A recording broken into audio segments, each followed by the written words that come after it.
Welcome, good evening, welcome to the Development Management Committee. I am Councillor Peter Gregg, the Chairman of the committee. Before we start the meeting, I need to make the public attending aware of the following.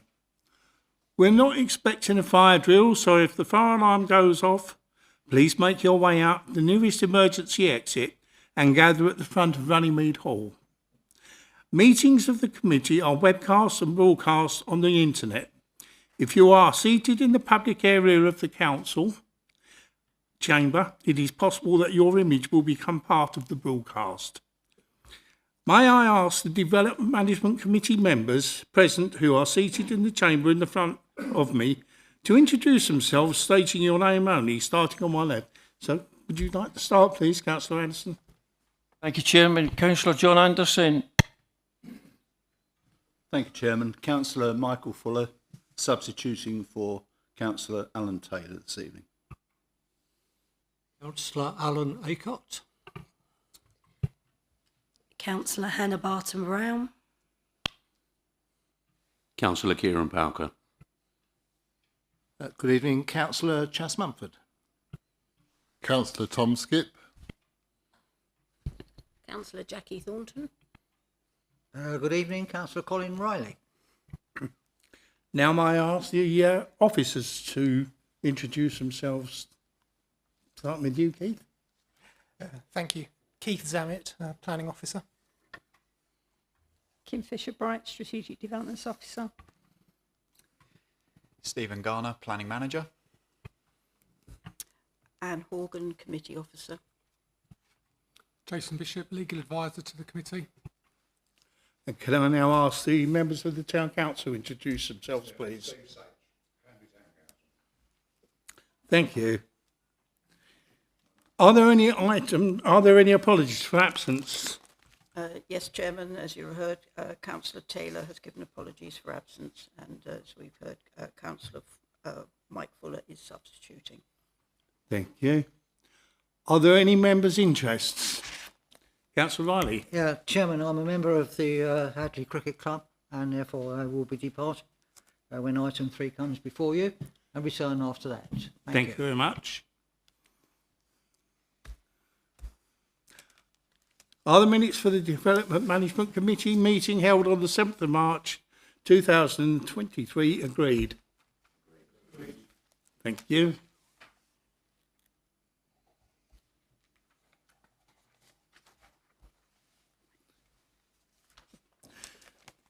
Item number 4, public speakers. There are 4 public speakers this evening. Mr. Firth under item 5.1, which is Walsingham House, Lionel Road, Canvey Island, Essex. There's Mr. Green on behalf of the applicant under 5.2, which is 179195 Church Road, Thundersley, Benfleet. There's Mr. Towner on behalf of the applicant under item 5.5, which is 102 106 High Street, Canvey Island. And there's Mr. Mauer, an objector, under item 5.6, which is land adjacent to 45 Taranto Road, Canvey Island. Deposited plans? No. Walsingham House, Lionel Road, Canvey Island, Essex. I will now hand over to the planning officer to present this item. Thank you, sir. Kim. Good evening, members. Okay, let's start this. Members will doubtless recall this site. It's the site of the former convent on Lionel Road, where planning permission was granted for 32 dwellings back in 2019. That was an outline consent. That's now expired. Members will also recall that last year that planning permission was granted for 9 units on the front of the site, and that particular development is currently under construction. If you look at the plan here, these are the dwellings which formed part of the earlier consent. This proposal now seeks to provide the rest of the development on the site. The proposal before you this evening consists of 20 detached and semi-detached 2, 3 and 4 bedroom houses, and 13 1 and 2 bedroom flats. You can see where the houses are along the frontage here. These are the flats. Just to give you a brief idea of what the proposal will look like, it's going to be very similar to the development which is already being undertaken on the frontage of the site. Pitched roof houses, 2-storey. That all of the development on this site is 2-storey, with the exception of one of the blocks of flats which has accommodation in the roof and is 3 stories in height. I'm moving on to perhaps the street scene. They're the flats, the layout for the flats, and eventually, there we go, that's the street scene and the layout you can see there. This elevation here is what you would see on that line. This is this row of houses here, and this is the row of houses here. So, the proposal is well designed.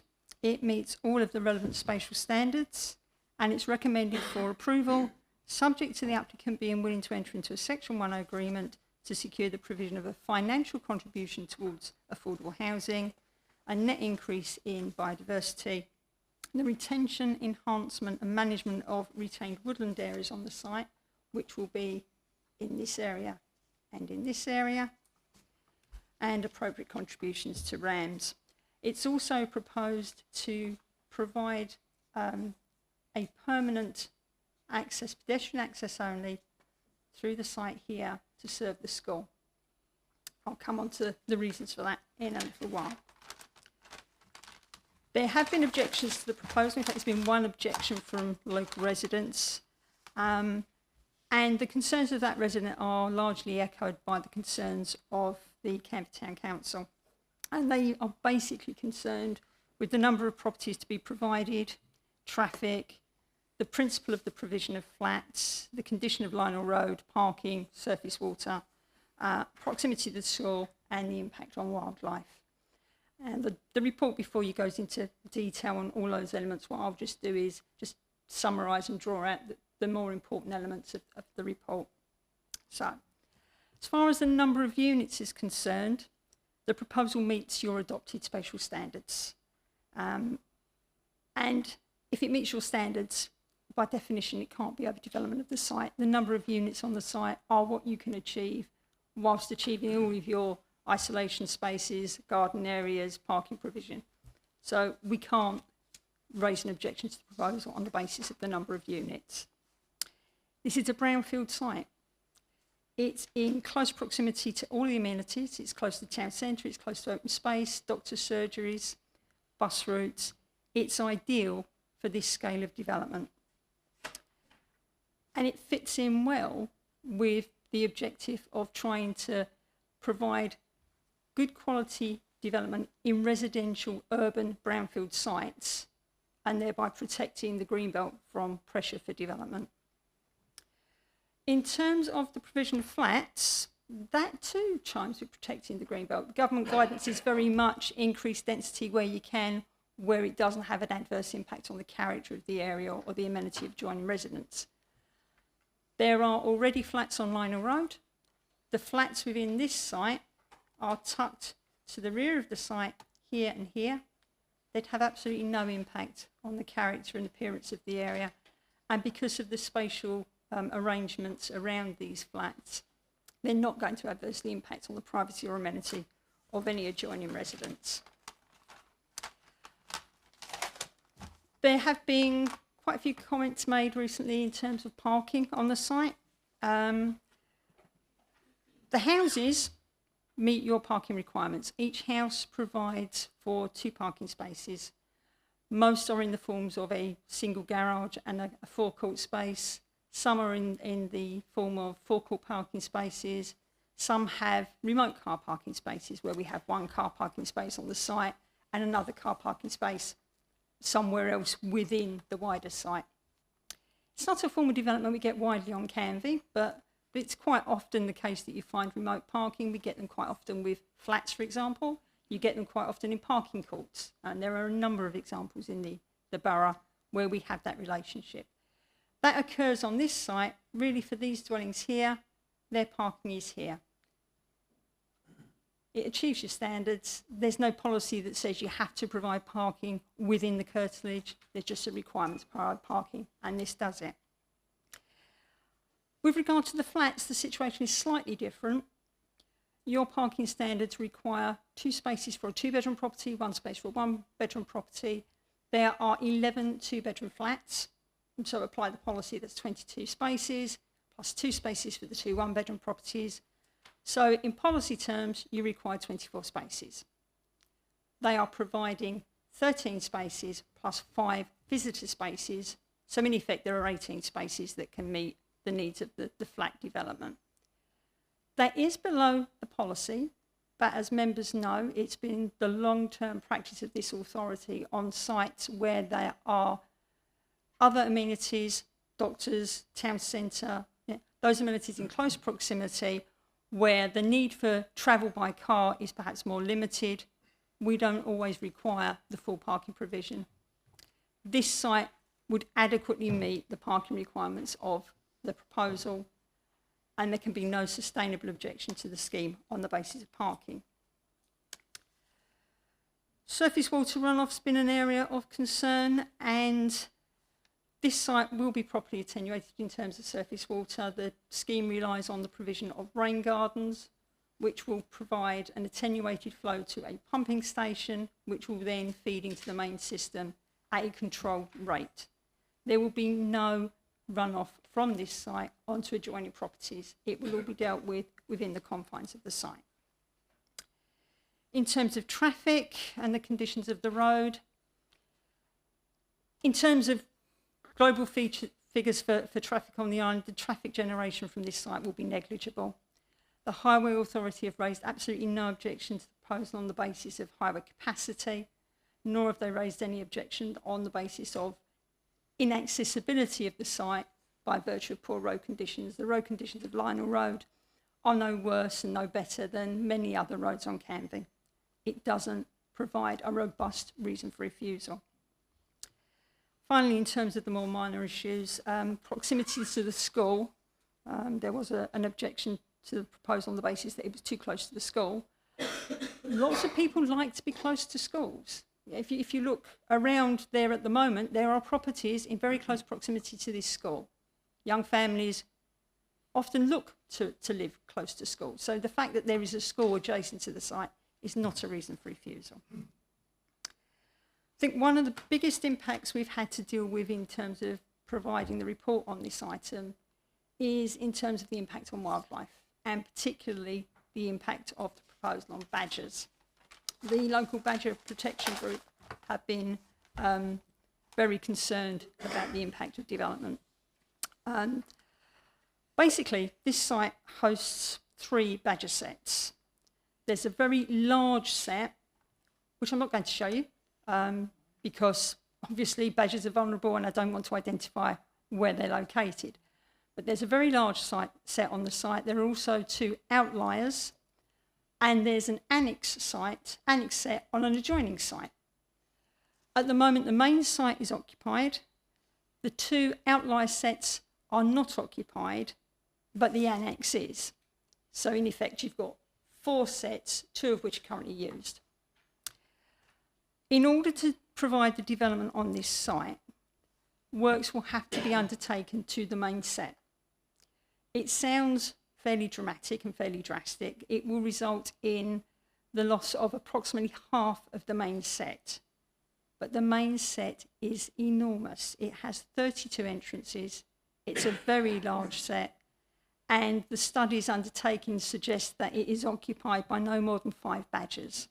So there is adequate opportunity there to actually do works to the set, which would reduce its size without impacting adversely on the badgers. What would happen in terms of the badger set is that works would be undertaken to encourage the badgers to move out into the 2 outliers. They would not be touched until such time as the works to the main set were completed, in which case that set would be reopened, the badgers would be encouraged to go back to their original set, and then the 2 outlier sets would be closed in order to develop out the rest of the site. None of that affects the annex set or the adjoining site. Now, all of that work will need to be the subject of a Natural England licence. And if Natural England is not happy that the works are being undertaken in a manner which is not beneficial to the badgers, they won't grant the licence. So the fact that badgers are affected has been considered in the proposal. There is a significant schedule of works in mitigation, and all of the works that will be undertaken will be closely scrutinised and undertaken under licence. So the fact that badgers are impacted does not represent a reason to refuse the application.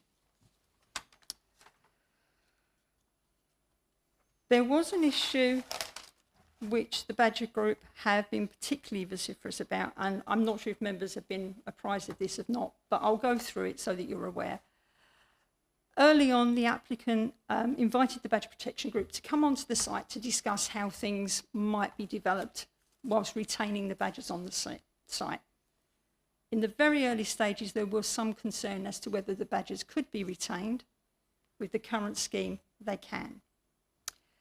The Badger Protection Group wanted a footpath to be provided along the northern side of the site, which is along here, which would provide access across the site for the badgers. The applicant discussed this with Essex Police, their design and out crime team, who were very much opposed to the scheme on the basis that having a footpath or any form of accessible area to the rear of people's properties could make those properties vulnerable to antisocial behaviour and crime.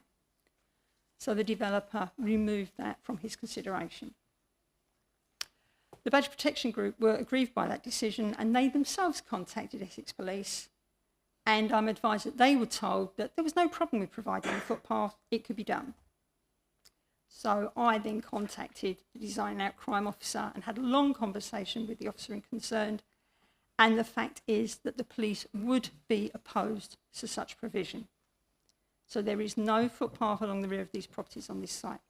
Access across the site for badgers will be maintained by other means. There will be badger gates, there will be traffic calming, there will be access available to the sites of adjoining which would facilitate movement by badgers. There would also be significant planting of natural food sources for badgers, which would mitigate the impact of the development on their foraging area. So we believe the badgers are adequately protected within this scheme. So, to summarise, it's an appropriate scheme. It meets all of the relevant spatial requirements. There is a minor deficiency on parking, but really that deficiency is not sufficient to sustain a robust objection. It will make a positive contribution towards meeting housing needs. There's a significant element of this scheme which will come forward as affordable housing. On the affordable housing front, normally we would ask for affordable housing to be provided on site. We are aware that this particular site may be sold to a single purchaser, which would make the provision of an element for affordable housing purposes problematic. We have agreed with the developer that a substantial figure will be made available as a financial contribution to the provision of off-site affordable housing, which will allow the council to progress some of its schemes. And we're also going to require a biodiversity net game plan. We're going to require provisions for the retention and enhancement of the woodland on the site. We're going to need a RAMS payment, and we're going to need retained access to St Joseph's. Just to pick up on St Joseph's, at the moment, well, not at the moment, before the site was developed at the front, the school at St Joseph used to rely on the convent's access into Lionel Road because coaches couldn't turn in Vargan Avenue. So they would drive into Lionel Road, drive onto the site, and the children would get on the coach, the driver would leave, and then the reverse would happen when the children were returned. It happens 6 to 10 times a year, I'm advised. The school, when the land was sold at the rear, was very concerned about the impact it would have on its ability to maintain that activity for children. And it was agreed with the developer that pedestrian access would be provided between the new scheme and the school, That access would only be used to facilitate day trips. It would not be an alternative access to the school. Now, in reality, what the landowner does with that path and what the school does is a matter for them. It's a land ownership, land management issue. It's got nothing to do with the planning authority. But if we can include that within a 106 and the developer is happy for us to do that, we can ensure that that provision is secured in perpetuity. So that's a continuing benefit to the school. Now, all of those measures will wrap up into a Section 106 agreement, and subject to that agreement and subject to the conditions which are set out on the papers before you, the proposal is recommended for approval. And I hope members will be able to adopt that recommendation. Thank you. Thank you very much, Kim. Mr. Firth, would you like to make your statement, please?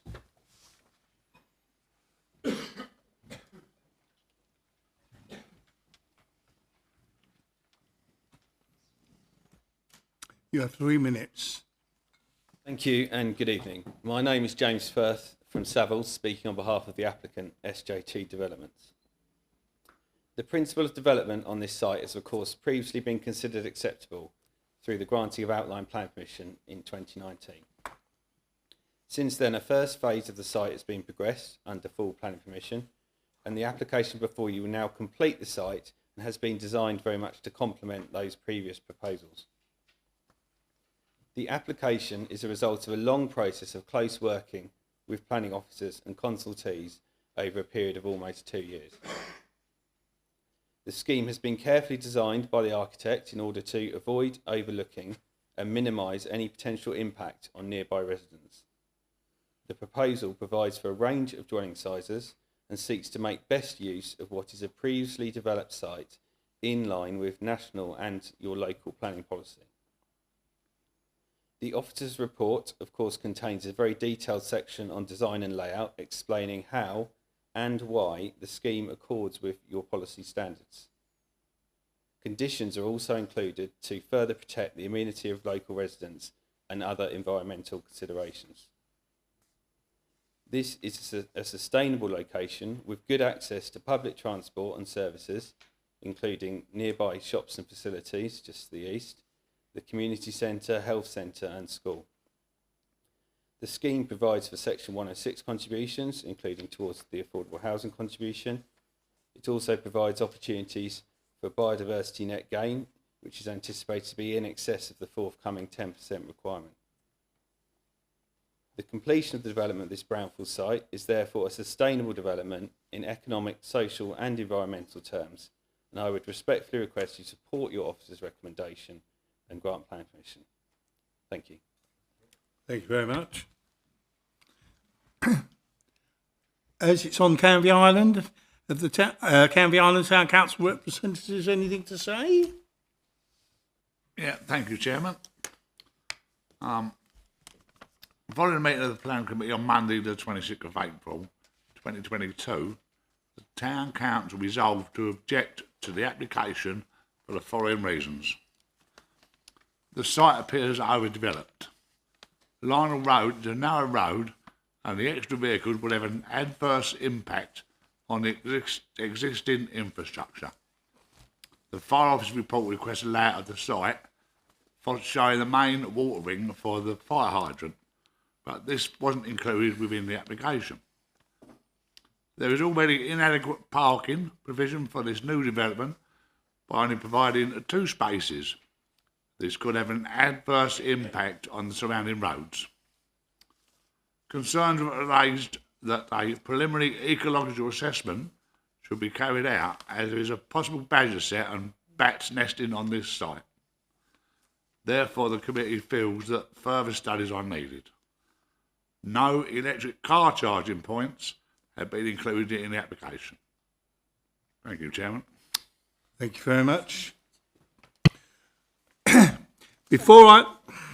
Oh, sorry, would you like to come back? Right, yeah, just to clear up a couple of points. The fire officer hasn't asked for a fire hydrant layout. What he's asked for is that when the main water system is installed and the plans for that are prepared by the Water Authority, they will liaise with that organisation to determine where the fire hydrant's going. It's not something you need to be concerned about within the context of a planning permission. In terms of the electrical charging points, they are provided, so that's not an issue. In terms of the additional ecological assessments have been carried out. They are robust, they are thorough. There is no requirement for additional ecological assessment. I think that just about covers all of your concerns. Thank you very much. Before I move the recommendation, do members have any questions for the planning officer about the planning application? Please note, this is a member's opportunity to seek clarification from the planning officer on any matters they are unclear of regarding the application. Members should refrain from making statements about their views on the proposals. These should be expressed in the debate section of the meeting. Are there any questions? Please let me remind you on the committee that there is only one question and one question only for you. Councillor Anderson, please. Thank you, Chairman. Question is, on this site, there's no provision for a play area. Now you've got lots of different types of houses, flats, and you're going to have families. And I'm quite concerned that there is no play area. The nearest play area is King George's Field, which is half a mile further down the road. The possibility would be for the paddocks to maybe be a play area. Well, the paddling pool has been shut down in the paddocks, and to get over there for whatever area might be available for children to run around, you're crossing a main road. So why is there no play area designated or planned on this site, please? Please. Yeah. You raised the issue of play area on the previous scheme, and we said that we would talk to the developer when he came in with phase 2 and see what could be done. And we did have those discussions. The difficulty with this site is that it is quite tight, and the only areas that would have been available for a play area are actually areas which are ecologically sensitive. So you have to take a balanced view. Is it more appropriate to try and retain the ecological value of the site or provide some children's play space? And the weight was very much on the ecological side. Now, the reason I say that is because there is no policy requirement to provide play space on this site. The only policy that concerns the provision of play space is policy RE4 in the adopted plan, and that says in areas of identified need, developers can make a contribution towards the provision of play space. This is not an area of identified need. I think it is. Well, not in terms of evidential stand. Every dwelling has its own garden that meets your standards. There's plenty of opportunity there for children to play. The flats actually have significantly greater areas of open space than you would normally require. So there's adequate space for families, children to play in those areas.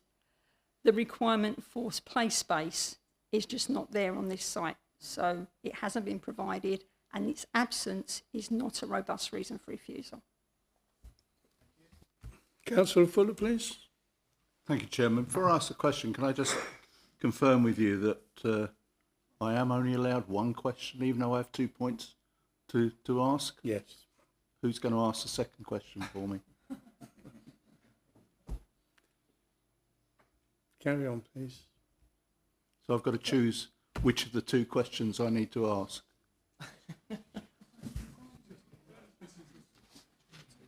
Okay. You're allowed to ask the second question. Thank you, Chairman. The first question is, could you remind me, from the point of view from the outline planning consent, there was a number of dwellings that was given outline planning consent for. Is the number still the same? The outline, which has expired, was for 32 units. No, if you take the total across this site, there are now 42 units being proposed, but that's entirely consistent with government advice, which says you should be making the absolute best use of urban land in order to protect the green belt. Thank you. My second question is concerning the building which contains the flats. Has there been any consideration for the fact that the roof line of those is significantly higher than every other building on the site and would be dominating? Yes, they are larger. You can see the flats here. This particular block has been raised slightly because obviously they need to reach a particular level for flood mitigation purposes. And the other block is slightly higher because it has rooms in the roof. But as you look here, those units are tucked in the back of the site behind an equally very large building here and adjacent to a very large area of open space. They are not going to dominate the adjoining area. Consideration has been given to it. That argument is not seen to have weight. Thank you. Councillor Bamford, please. Thank you, thank you, Chairman, and thank you, Kim. On the flats, can I just double check? Block A, is that 8 two-bed flats? And Block B, is that 5 two-bed Yes, flats? Block B is certainly 5. The other one is 6 two-beds and 2 one-beds. Right, okay. And secondly, as I'm allowed, under the parking provision, I understand that there should be one covered cycle space per development. Can you show me where that is? It's not shown, but there is a condition requiring it. Right. Any idea where they would be, or?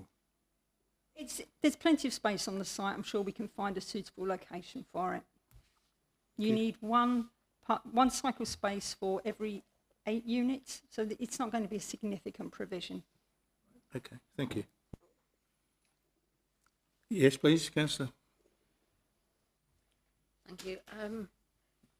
On the issue of the badgers, as you know, I was quite involved originally. Will the work progressing through be working with Essex Badger Protection or the Badger Protection Group to assist? Because I know they do that and they've done it on applications before. It's not something which is within the mitigation strategy. There's a very robust mitigation strategy on this. I think the Badger Protection Group have identified their concerns. It's now down to a licensing issue. And Natural England will control that licence. They may invite the Badger Protection Group. There's no requirement to. And can't condition that. The development doesn't have to. Given that the mitigation is set out quite clearly and will be regulated, I'm not sure there's actually a need. Okay, thank you.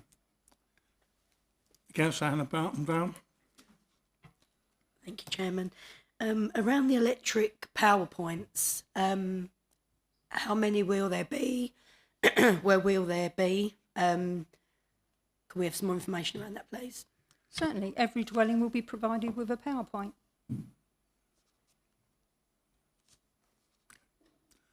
Are there any further questions? Councillor Aycock, please. Thank you, Chairman. Can I just check with the officer that the flats will have bin storage area for rubbish? Yep, the flats have internal refuse storage areas. The dwellings will be on your normal domestic refuse run, so they'll all provide their own facilities, much as every other resident on the island does. Are there any further questions? The planning officer's recommendation is that the planning permission is granted, subject to the conditions set out in the report. Before you, the purpose of debate, I move the recommendation. Who would like to speak first? Councillor Anderson. Thank you, Chairman.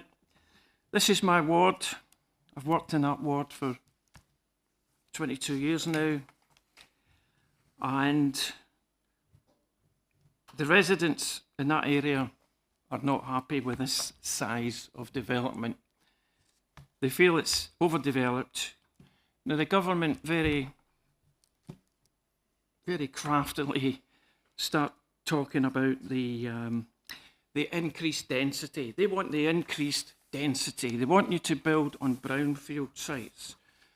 This is a brownfield site, and they've shoved as many houses and flats on there as they can possibly get. And it's overdevelopment. There's no two ways about it. 4-bedroom houses, a garage and a parking space, ridiculous. 4-bedroom houses have at least 3 cars, or 2 cars and a van. So if they can't park outside their property, they will be parking in Lionel Road. Now, Lionel Road is a narrow road, and it will just be chaos, the parking that will be happening there. All the cars are coming out of one entrance. So they do a left, they go along Lionel Road until they get to the high street. Once you get to the high street, it's one way, smash in. A lot of problems there. If they go down Convent Road, they come up to Furtherwick. Yeah, they come up to Furtherwick, I beg your pardon, Long Road. They come up to Long Road. And Long Road, at 7 o'clock in the morning to 9 o'clock at night, it's absolutely packed. And if all these houses have got their cars, I can see another 50 or 60 cars wanting to come out on either of these roads. There's no extra infrastructure. You're just getting this all squashed in. There's no extra roads. There's no extra doctor's surgeries. There's no extra dentists, and there's no extra hospital, which is needed on Canvey Island, very, very much so. I know that for a fact because of trying to park at Basildon Hospital and trying to park at Southend Hospital. Canvey needs another hospital. So there's no infrastructure, no extra infrastructure going in here. And we've heard that, I've got to say, we seem to be talking more about badgers than a play area for children. Okay, yeah, badgers have got a place, yeah, they're protected. But I want to protect the children that are playing there as well. I want to see them. It is a deprived area for play structures. 13 flats, 20 houses.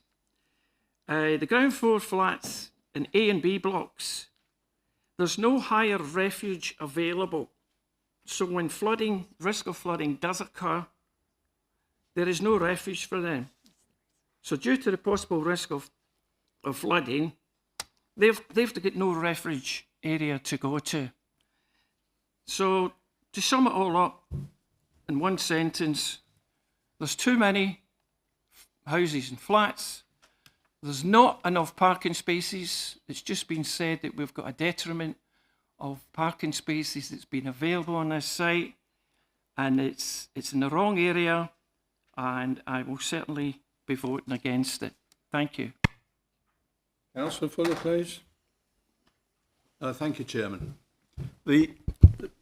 Obviously, the intention is, as much as possible, that we would wish to have acceptable, sustainable, quality developments on brownfield sites such as Walsingham Road. Unfortunately for me, this development exceeds what I think would be reasonable, and for a number of reasons. Firstly, the number of dwellings. It seems to be that there's been an intention to squeeze as many possible dwellings into this area without really allowing the space in the site itself for adequate parking, for recreation, etc., etc. We've said that the parking policy is, in this instance, in the parking provision in here, would be considered, I think, by anybody to be woefully deficient. We have certainly made allowances in previous planning applications and planning approvals to modify the standard planning parking requirement. However, the problem with this is, of course, is that the more you squeeze in and the fewer that you provide, the more the problem is. And having a deficiency of, you know, a number at least of 8 or 9 just on the ball facts, plus, as Councillor Anderson has said, the provision for 4-bedroom houses seems to be completely deficient. So yes, there's too many. They're too tightly packed. I don't agree that the mitigation in terms of what's been required for the badgers is going to be successful. We have a policy, planning policy, EC 13, which says that the council will refuse planning permission where there is detriment to wildlife. The Badger Trust, the Badger group, have expressed in their opinion, in their expert opinion, that there needs to be some provision at the back of the site. That seems to have been thrown out on the basis that it may create a little bit of antisocial behaviour if that was provided. Well, I'm sorry, we all have to experience antisocial behaviour. But my main concern really comes down to this social housing provision, the fact that there isn't or affordable housing provision on the site. This affordable housing, it's all very well saying that, you know, a sum of money will be paid, basically to kick that responsibility down the road. It then becomes somebody else's problem. And then you've got to find the space, you've got to find the areas, you've got to find the means of actually providing those social houses, affordable houses, let's say, in other parts of the borough. And so there is a difficulty there. My view is that if there is a requirement for affordable housing on a development of this size, it should be possible to create that affordable housing within this site. The last point I want to make is about it's almost an evidential thing.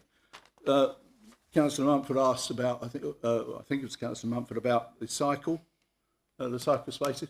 It's not been provided. It's quite clear it's not on the plan because you can't find a place to put it. And if you do find a place to put it, it's going to be on one of those green spaces. So there's going to be less of that amenity space, simply because you need this cycling provision. Quite simply, I would be in favour of a reasonable development on this site, akin to what was proposed before. In this form, I'm afraid I'm opposed to it. Thank you very much, Councillor. Has anybody else got anything to say? Councillor Mumford, please. Yes, thank you, Chairman. I'd just like to echo what Councillor Fuller said, really, and very articulately too.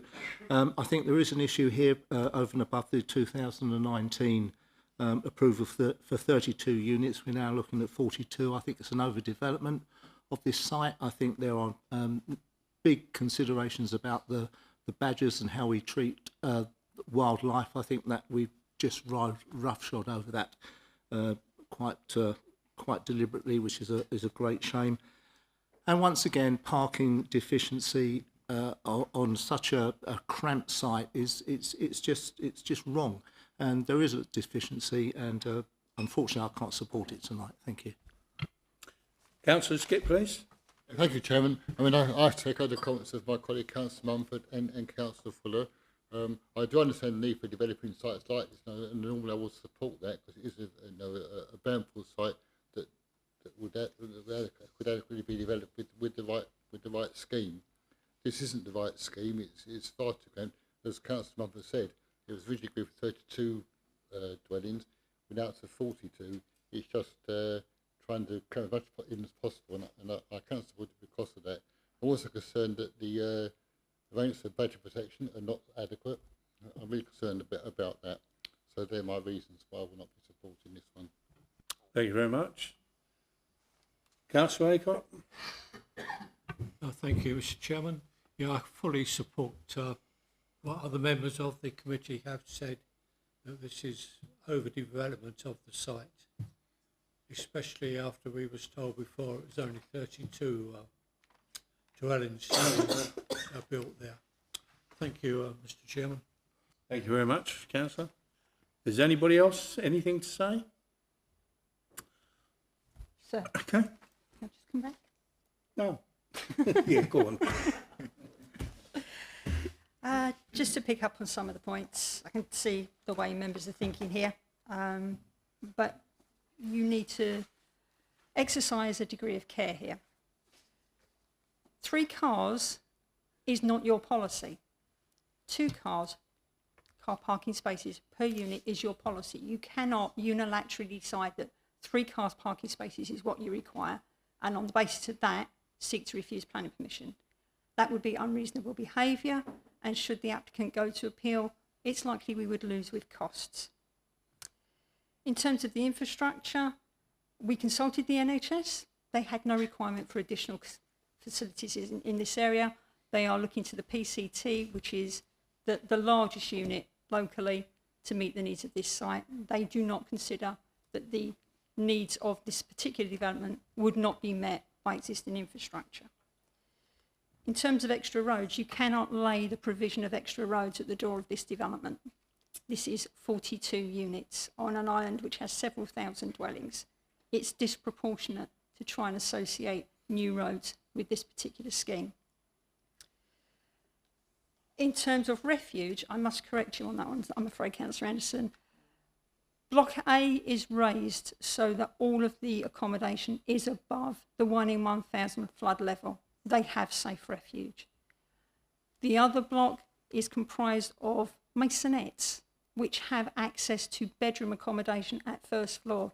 They have safe refuge. This site is not a site where there is unprotected accommodation.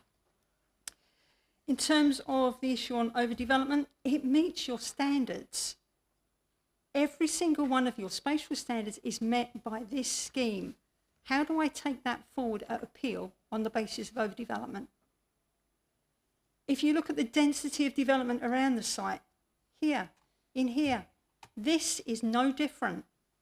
To try and argue that this represents overdevelopment is going to be very difficult on appeal. Members have their own views on badgers. We have ecological assessments and Natural England, which ensure that the badger interest will be adequately protected. I don't think we would ever win an appeal on that basis. In terms of the affordable housing contribution, this council has a number of schemes that it would dearly love to progress, but cannot as a consequence of a lack of finance. Taking financial contributions from schemes such as this gives the council the capacity to provide affordable housing which it can control. Affordable housing provision now on private sites takes a number of forms. Some of them we are allowed to get involved with, we have nomination rights. But under schemes like First Homes, you have very little control over who goes in those units. So actually, trying to provide schemes that the council provides actually has a better outcome in terms of meeting local needs. And finally, just in terms of the parking, I know members' concerns on parking, but we are talking about a deficit across the site of 6 spaces. We have taken schemes to appeal where the deficit was much larger and inspectors have said it's not a problem. The government is moving towards modal shift. The government wants increased densities of development, and the government is quite happy for dwellings not to have any parking if it means that local housing needs are met.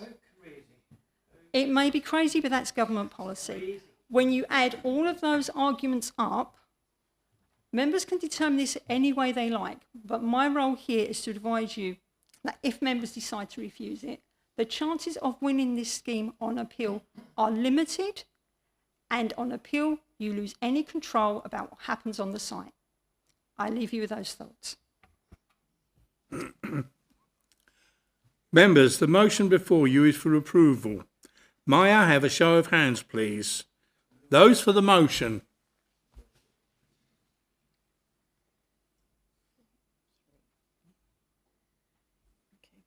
Those against?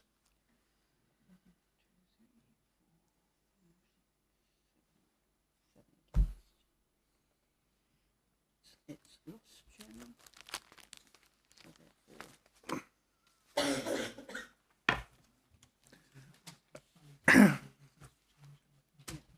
committee needs some reasons. If the planning officer's recommendation will need to invite a member of the committee to propose another motion, which must be seconded, referring to the voting flow chart.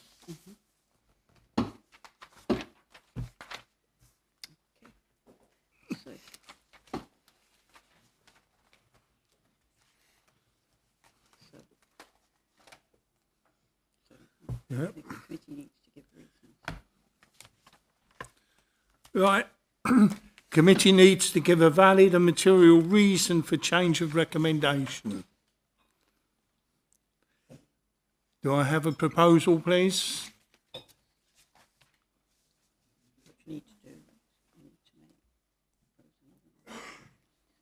Yeah, I've got it. Sorry, Councillor Fuller.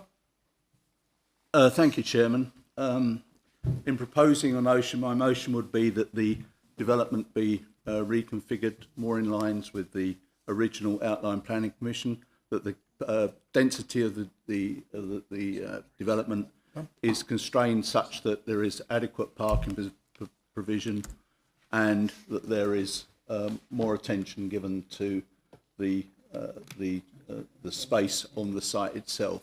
I'm sorry, Councillor Fuller, that is not a reason. Okay. Need to do is he needs to move a motion for the refusal, and he needs to give the reasons for that refusal. I need a reason for refusal and the reason for the refusal. And they must be material. I will give a reason. It must be a material reason. Okay, I'll go back to the basics. Then I believe that this proposal fails in respect of the council policy of the current plan, EC 13, in regard to protection of wildlife. Do I have a second? Is that? Planning officer needs Planning to officer. advise as to whether that's a valid planning reason or not, please, Chairman. Protection of the badgers would be a valid reason. Is that the only reason? Chairman, another reason is the lack of on-site car parking, which would bring an increase on-street parking. So there is a planning reason for lack of on-site car parking. There is a lack there. I would say the character of the area will be changed because of that amount of houses and the density. So I'm saying the whole character of the area would be changed, and the whole site is a dominant site to the surrounding areas.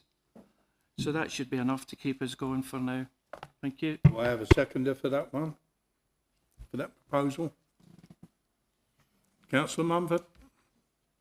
You second that motion? Second that motion. Thank you.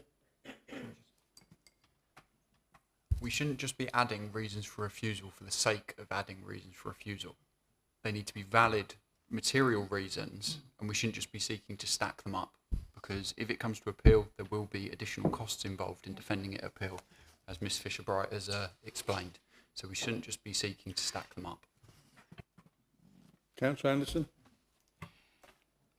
I fully agree with what the planning officer has said, but some of these reasons that I've read out are reasons that were given by a planning officer in our past papers. These were reasons by Ian Butt. He done these reasons in writing, so I'm not making anything up. That was done by. Sorry, sir, through you. You should not be relying on other reports. Was it on this site? That's reasons. That's reasons for refusal, and I've just given you some reasons. We've just given you some reasons. But the reasons for refusal need to reflect your thoughts on this scheme. What I don't want to do is have somebody come back at us later at appeal and suggest that members were merely relying on reasons for refusal put forward by other officers on other sites to refuse this scheme. If you have concerns about this scheme, then those are the reasons, regardless of what other reports have been written, regardless of who wrote those reports. That's okay. I'm not making them up. That's what I'm telling you. I'm not making them up. They're not being made up. There is genuine reasons that's just been given for refusal of this site.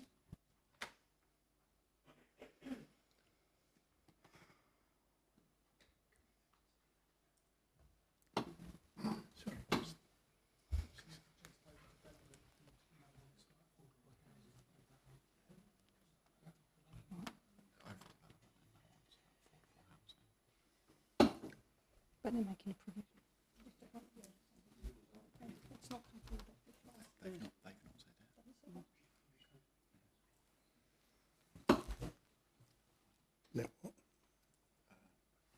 seconded. It's been seconded, isn't it?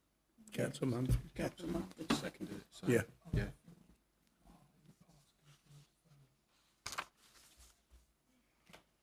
What the officers? Yeah.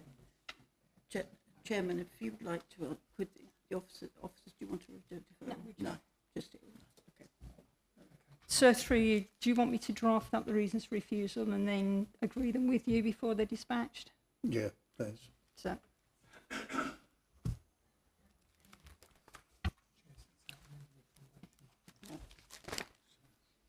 Chairman, there's an amended recommendation. That is that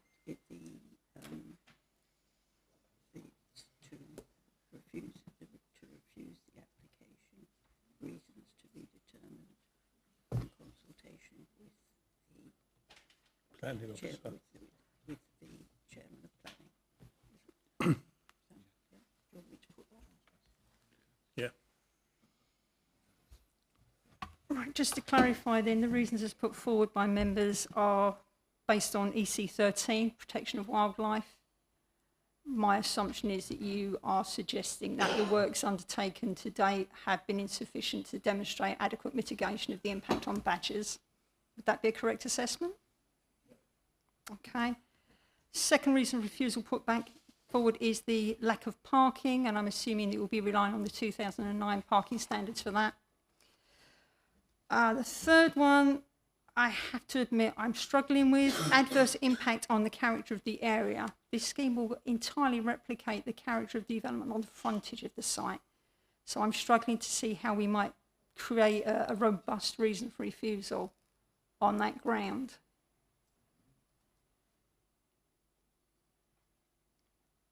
Are we suggesting, I think we're suggesting it's over dominance and over development.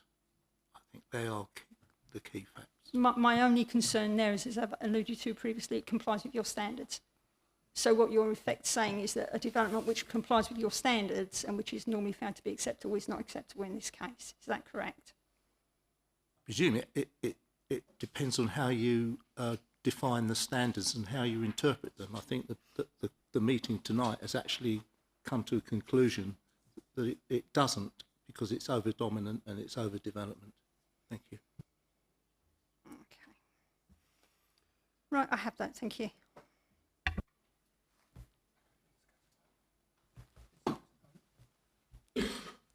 Okay.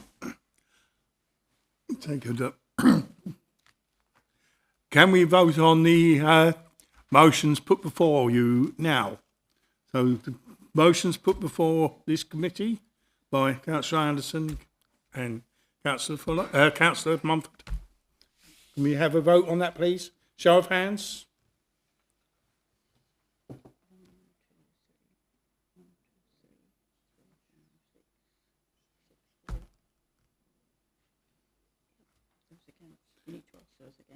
Sorry? You need to ask those against. And those against, please.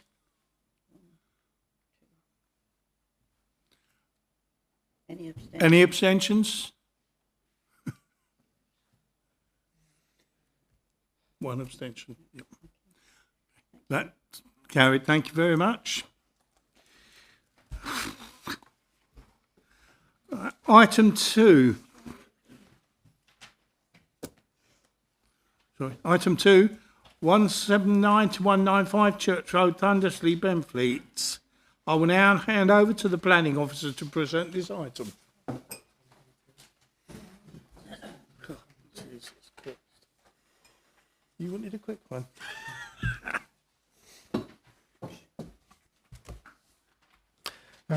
Thank you, Chairman. Right, 179 to 195 Church Road. The members who came along yesterday afternoon will be familiar with the position of the site, frontage onto Church Road, opposite the Zach Wilshire pub. There's currently, I'll move on to the photograph. So we've got 4 bungalows on part of the site, a piece of open land that used to have a garage on for one of the bungalows, and the eastern part of the site here is occupied by several business uses, probably the largest of which being the Castle Point Motors car repair garage. There's a tanning shop, and also there's a minicab office. And there are also a number of residential premises located on this part of the site in the form of sort of 1- 2-bedroom flats.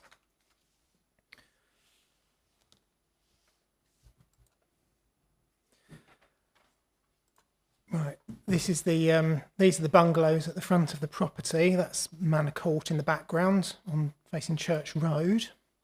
This is the Manor Road frontage, again with Manor Court there and one of the bungalows.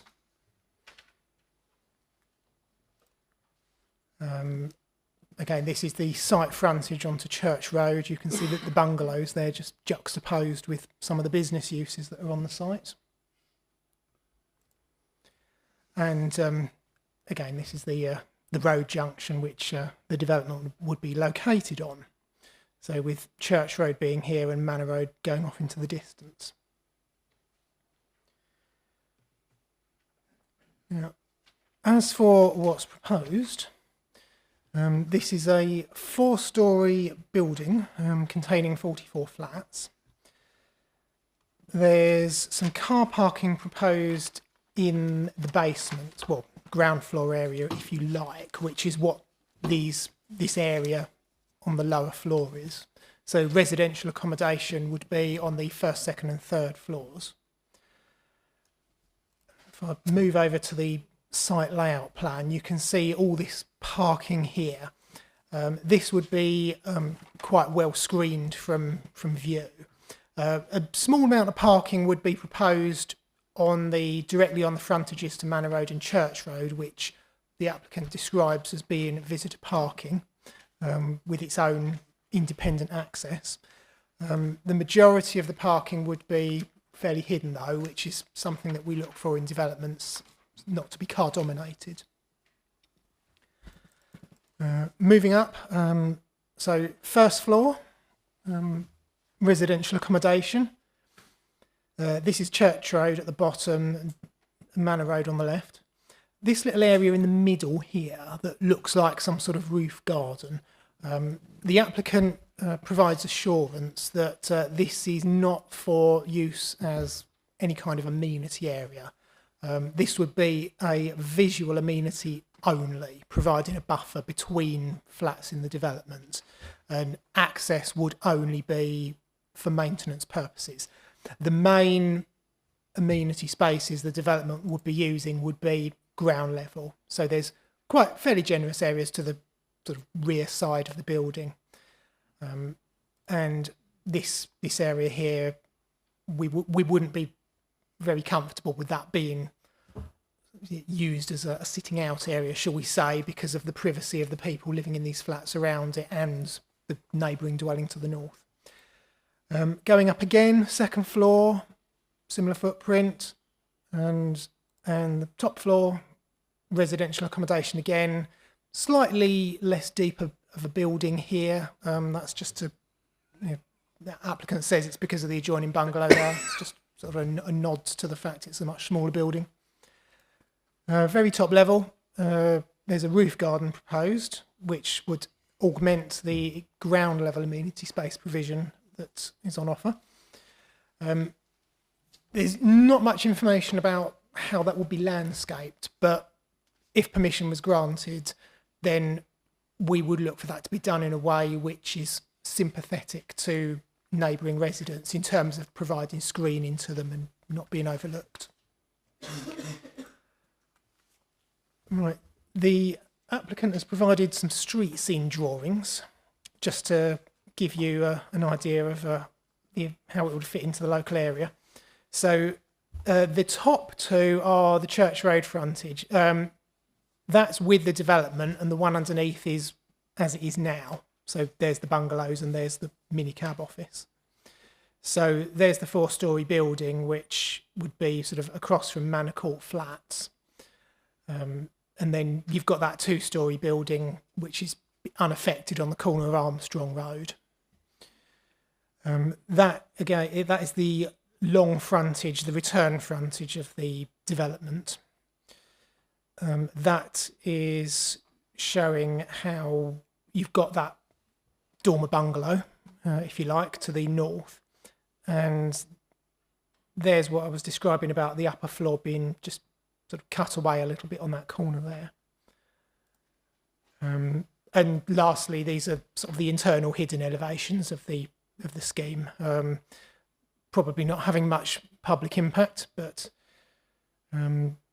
nevertheless, it's something that the people who live there would see. So the recommendation, as you'll have noticed, is refusal. 5 reasons.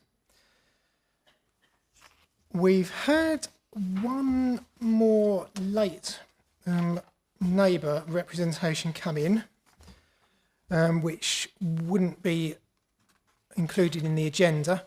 The points it raises have already been covered in my report. So it's parking, overshadowing of other properties, undercroft parking being a magnet for antisocial behaviour, traffic problems caused by the development, and issues with the water table and saturated ground. I suppose all I would say to those is the surface water, the water table, well, that's a proposed reason for refusal.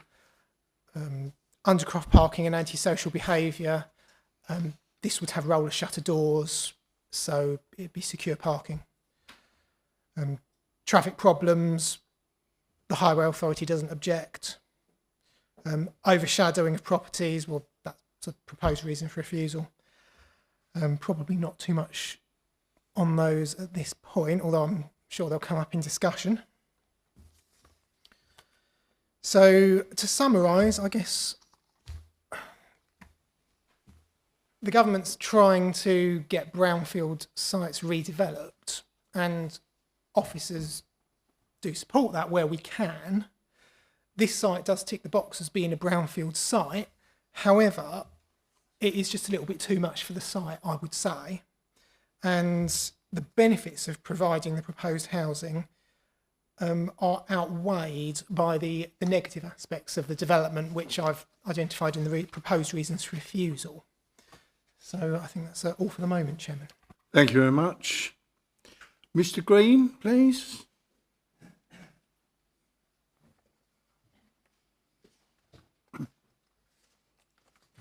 Mr. Green, you have 3 minutes, please. I'm Alan Green from A9 Architects. We've been putting forward the proposal. I'd firstly like to start with the government's directive as been previously discussed to build up, not out, and utilise brown sites over greenbelt. The application has been considered as considerably delayed by the Planning Department, and we're now 9 months past the target decision date. While the proposal has been recommended for refusal, we feel the reasons are not sufficient for the decision to be overruled. Reason 1 states the height and combined lateral mass and space around it, proximity to the highways, is intrusive and dominant. The building has been well designed with the bulk, mass and form carefully considered, with the adjacent flats of a similar size and scale. Pre-application advice was sought, with requests from Keith Zammit to reduce the height and set back the building. The building was lowered and the building set further back. This is a local centre which is classified under NPPF, which recommends 3 and 5 storey buildings. It is one of the most suitable locations within Benfleet for this type of development. The proposal adheres to the existing building lines of both Manor Road and Church Road. Reason 2, the building is considered a result in overdue shadowing to the bungalow to the north of the site.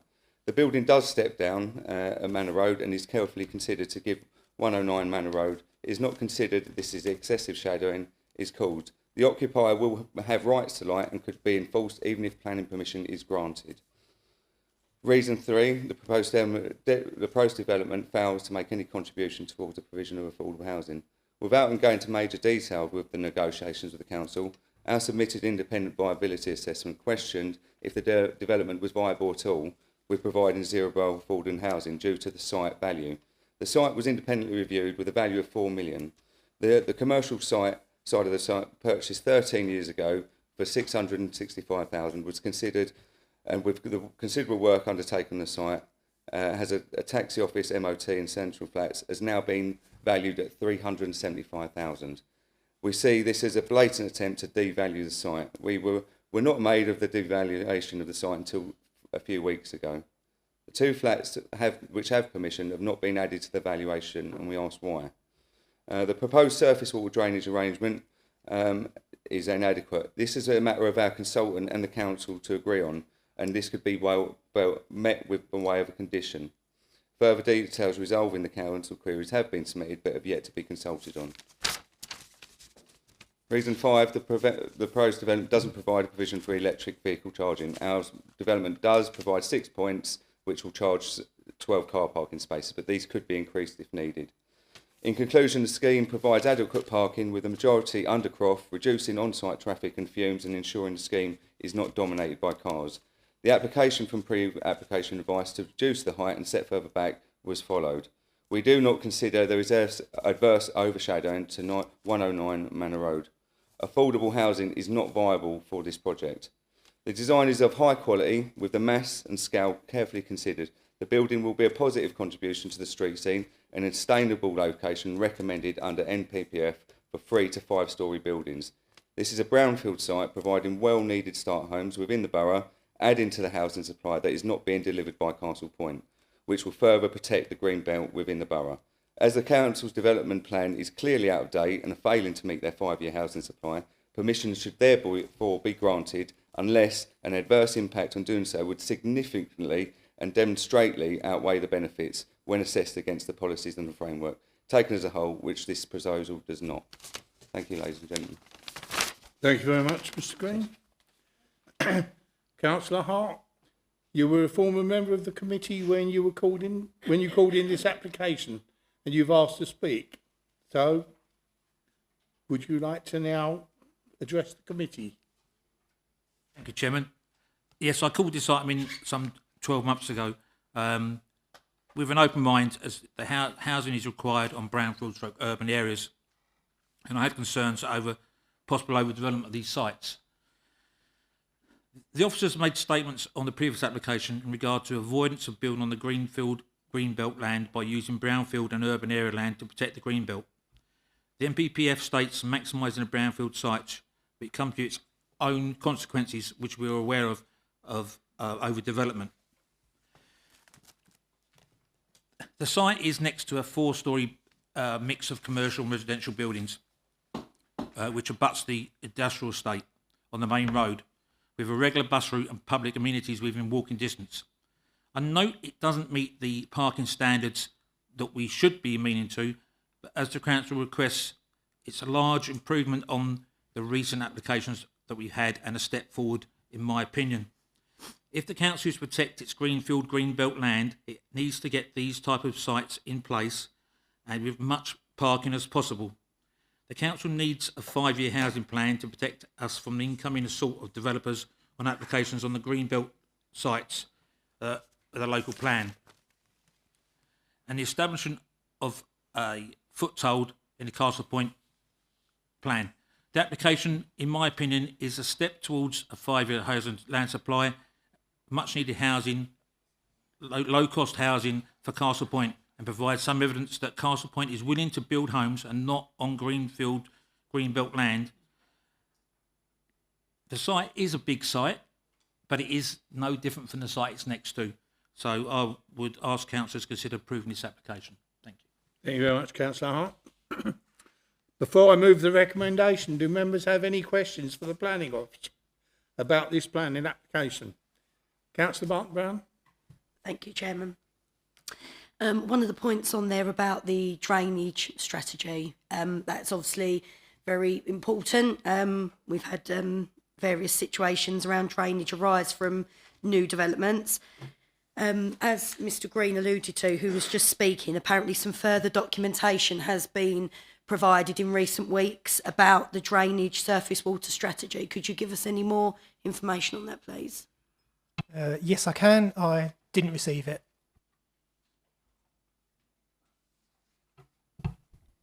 Right, okay. Is Mr Green allowed to comment on that or not? No?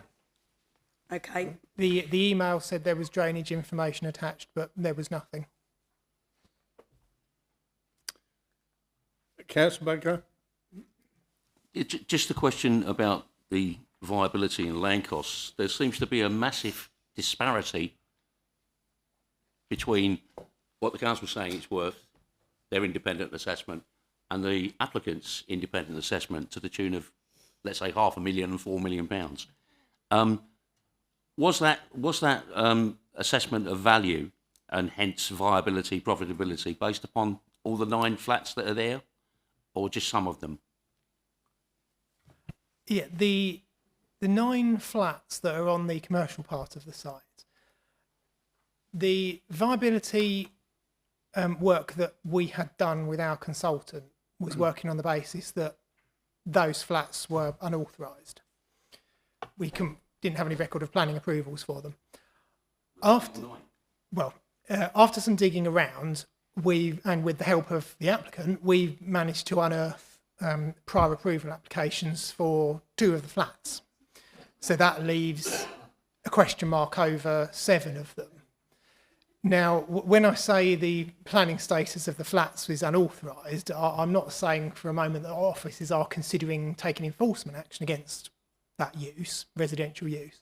But when you're valuing a site, you can't give those flats the value of a residential property because they couldn't be sold as flats. Once conveyancing due diligence was done, it would be revealed that there's no planning record of them. So a bank wouldn't lend a mortgage on them, and even a cash buyer would be ill-advised to proceed with the purchase of a flat with a question mark over its planning status. At the moment, the applicant has been renting those flats out, which is why the question hasn't arisen until now. The 2 units that the officers now say are sort of regularised, we did offer to delay presenting the application to committee and have the viability figures reworked to factor in that 2 of the flats are now we are accepting as authorised and only 7 have got a question mark over them. The applicant's response to that was, you've got the application ready to go to committee in April, so we'd like it to go to committee in April, please. So we said we've given them the choice. Do you want us to hold off bringing it to committee until we've looked into this a bit more? But they've indicated they'd just like a decision today. I'm assuming that's because it's probably been in the machine for quite a long time. I appreciate there's been negotiations going backwards and forwards. Just a supplementary question regarding the flats. I'm assuming all these flats are subject to council tax? Yeah, council tax are aware of the 9 flats that are on the commercial part of the site. And so yes. we would be, as Castle Point will be in receipt of council tax for all of those properties? Well, I don't know if any of the people living there are claiming council tax relief or exemptions. But they're subject to council tax, yeah? And if that would be the case, would they be banded? Councillor Mark, Sorry, said too much. Thank you. Councillor Riley, please. Yeah, thank you, Chairman. Hearing Councillor Hart say that he called this in some 12 months ago or around that time, I'm just concerned, and listening to Mr. Allen, who said how they had extensive discussions and coming to speak with the planning officer, etc. Why we aren't able to move this closer to a proposal that comes forward for recommendation? It just doesn't make sense to me. Bearing in mind what Councillor Hart's already said, and I don't want to repeat him. We're trying to fill these sites and build these homes that are needed for our residents. So I'm just really trying to clarify why we can't come to a meeting, where we can, find a proposal that's acceptable to the council and to the applicant. Thank you. Thank you, Councillor Riley. So to begin with, part of the delay was down to, I know members are aware of a backlog of applications that built up in the middle of last year, and we're still working our way through it due to a number of staff leaving and difficulties in recruiting.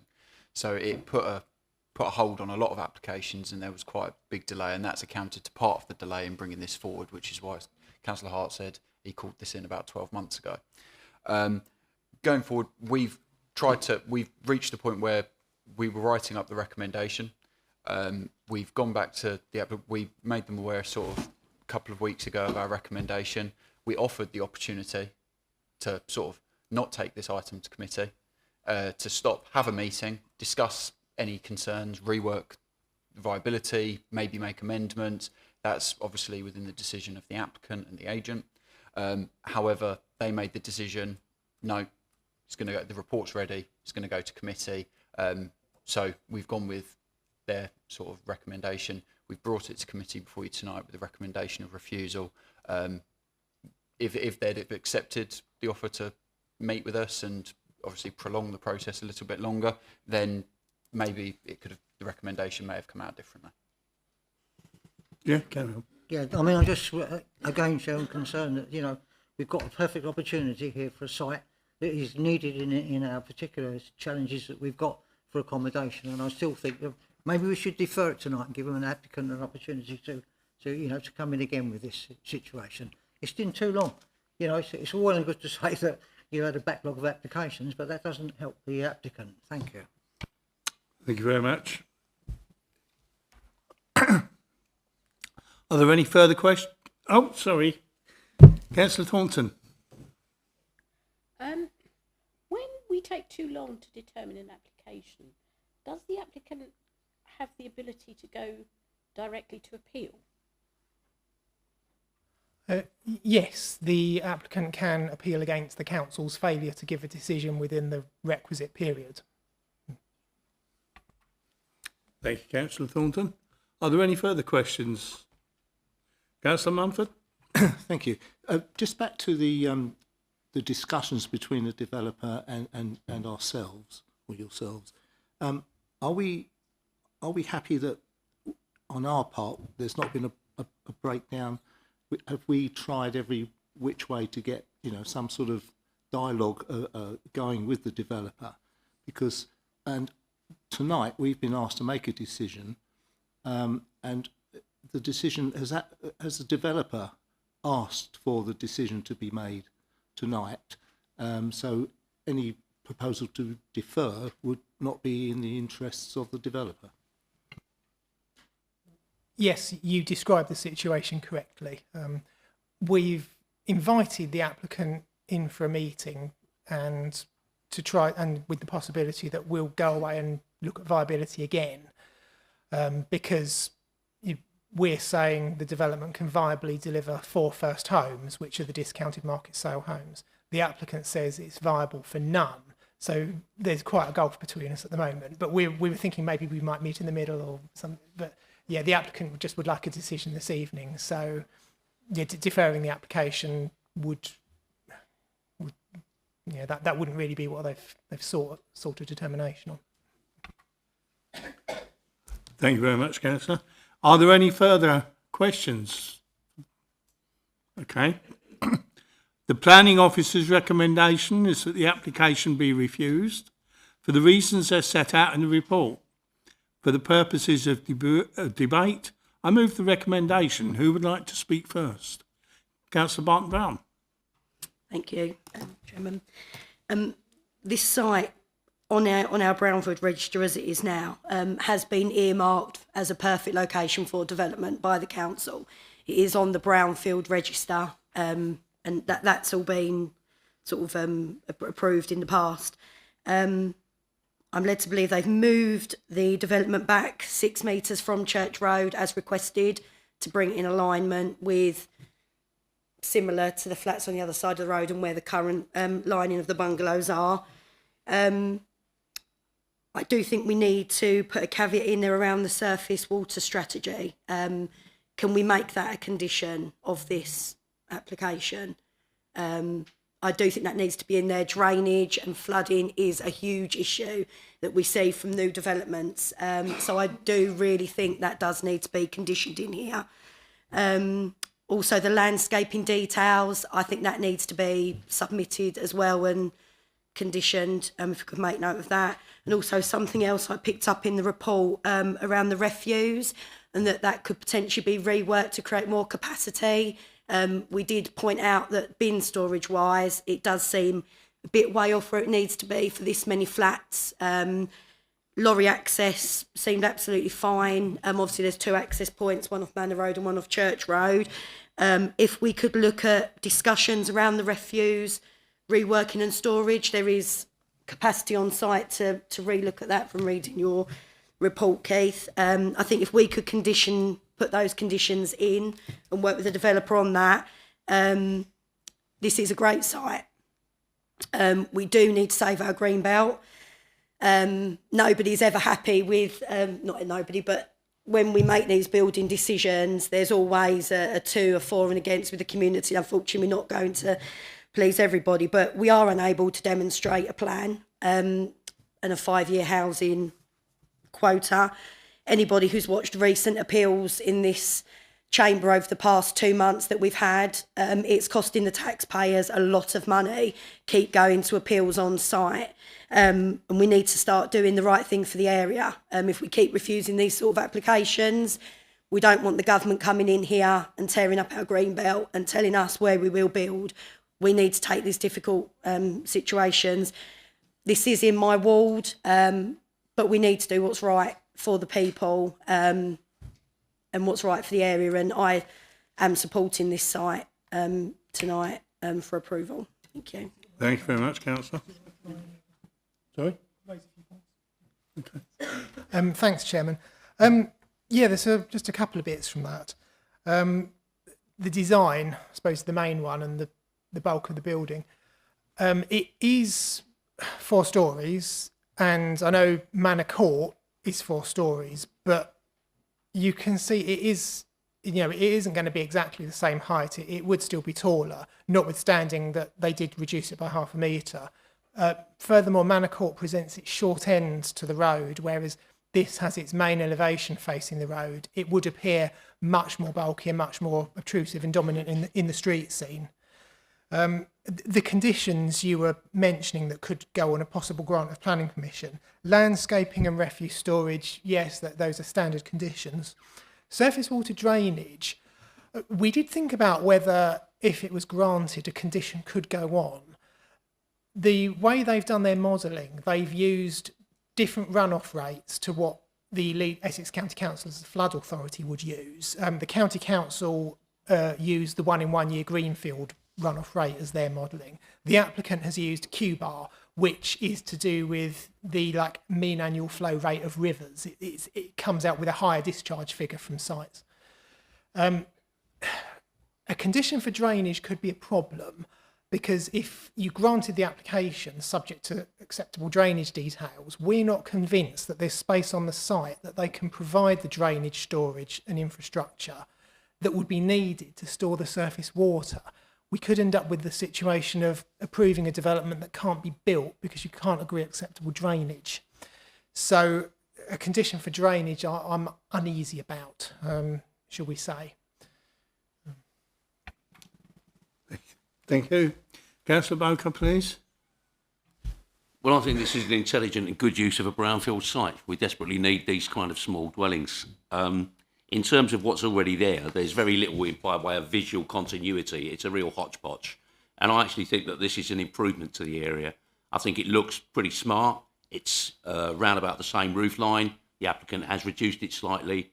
We can't keep saying no to this. This is a smart block of flats. And it's exactly what we need. The other option, obviously, is to allow building on Greenbelt. Thank you, Councillor. Councillor Skett? Yeah, thank you, Chairman. I mean, I've always been in favour of developing brownfield sites and maximising them out, but there are limits to what we can accept. I mean, the officer said that there will be some screening to protect the overdominance of this site, but it's a tall building, and by any consideration, it will be overdominant and it will be overlooking on the adjoining properties. Particularly the bungalow north of the site, which I think is 109. Okay? That's the bungalow and will quite overlooked by this development. So although I'm in favour of brownfield, and this is on the brownfield register, as my colleague said, I just feel this is too much for this site, and therefore I will be supporting the officer's recommendation for refusal. Thank you. Councillor Fuller, please. Yes, thank you, Chairman. I think we're all agreed that the potential for development in any brownfield site in the borough needs to be exploited, and it needs to be done in a way that does not give detriment to any of the existing residents in the area. The problem with this application for me, well, firstly, can I say, I think I've seldom seen a refusal planning application refusal with quite so many reasons cited for refusal, which are quite extensive. Looking at the site, it is obviously it's a site that cries out for some development. It needs to be developed, and it does offer great potential for a good housing development there. This site is the right site. This development is the wrong development for it, I think. The number of reasons for that. One is the fact that as the officers have stated, it does considerably overshadow the adjacent bungalow. It is higher than any of those buildings around. It does front Church Road in its most dominating face, and I think, you know, as the officers point out, it does not meet the RDG3, the council's residential design guidance, simply for the fact that it is, as has been stated, that it does overshadow. It doesn't make any contribution whatsoever to the needs of the borough in terms of the lost opportunity to provide homes within the affordable housing, which no provision whatsoever for affordable housing, and no contribution for affordable housing. You know, a development, what is it, of 40-something flats with no provision? I think that's unacceptable. There needs to be the guidance needs to be followed so that we do actually get the policy H7 to be, you know, properly enforced, so that we do get that contribution that we need. The surface water drainage, well, that's already been mentioned. There is also the other question, of course, one of the other points of refusal for this was to do with the charging provision. The applicant has stated that there will be charging provision made, but as the officers pointed out, that there is no guarantee and nothing has been demonstrated to say that there is sufficient power that can be developed, can be provided to that site to enable that requirement for charging points to be met. So my thoughts here is that I'm sure that there is a plan based on this plan that would work on this site, that could satisfy the requirements of the council and all the various policies, and would provide a substantial number of units, housing units. But my feeling is that it's not this plan. It needs to be, I think, taken back, refused tonight, let the applicant come back with another plan in consultation with the officers that actually meets the requirements that are required for development of this site in a sustainable way, and a way which actually benefits the whole area, not the particular area and the developer himself. Thank you, Chairman. Councillor Riley, please. Yeah, thank you, Chairman. Just really to come back on those of us who were able to visit the site yesterday. When you actually look at the site, you know, it's not like it appears on the drawing, accepting the fact that the new building will, you know, be the size that it is. You know, at the moment, it's an actual hotspot of old bungalows. Then you've got the commercial area, which is a very successful garage, and then you've got houses and flats alongside it. So it's not as it's being presented tonight. No. And I really want to suggest that we shouldn't lose the opportunity of keeping this development open for acceptance at some time. Thank you. Okay. Are there any other comments? So, Councillor.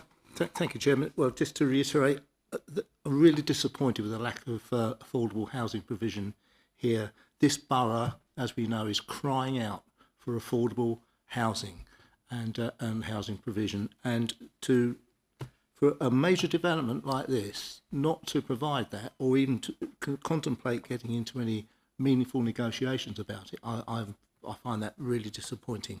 Plus, and also another point, also it's short on parking spaces by, I believe, about 31 spaces. So again, I won't be supporting this. Thank you. Okay. Is there anybody else want to say anything at all on this motion? Okay. Members, the motion before you is for refusal. May I have a show of hands, please? Those for the motion.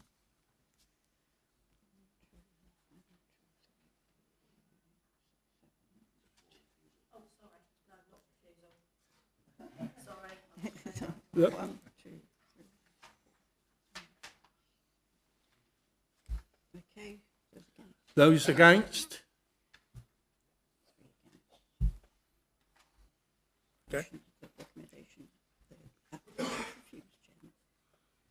Sorry? Sorry. Chairman, the recommendation was carried, so therefore the application is refused. Okay.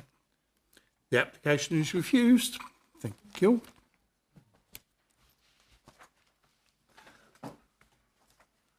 Item 3, Hadleigh and Thundersley Cricket Club, Rectory Road, Hadleigh, Benfleet. I'll now hand over to the planning officer. Oh, yes.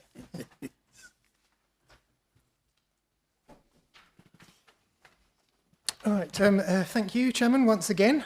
Right, Hadleigh and Thundersley Cricket Club, replacement cricket nets. So, here is the cricket club. It has a pavilion building here, a small single lane cricket practice net here, and a slightly larger cricket practice net over here. It was a bit difficult to show a photograph of the single lane cricket practice net. It didn't really show up against the hedging, but it's just to the right of the pavilion building along the Rectory Road frontage. And that's what they've got in the way of an existing practice facility, sort of just to the west of the garden of Solby's house, which are in a bit of a dilapidated condition. So that was there's the pavilion. That's where they've got a single lane practice net, and that's where the larger triple one is. That's just some drawings of what they've got at the moment. And now this is what they would like. So the main difference is this 3-lane cricket practice facility would be replaced with a substantially larger one. And over here, the single lane cricket practice net would be replaced with another longer single lane cricket practice net.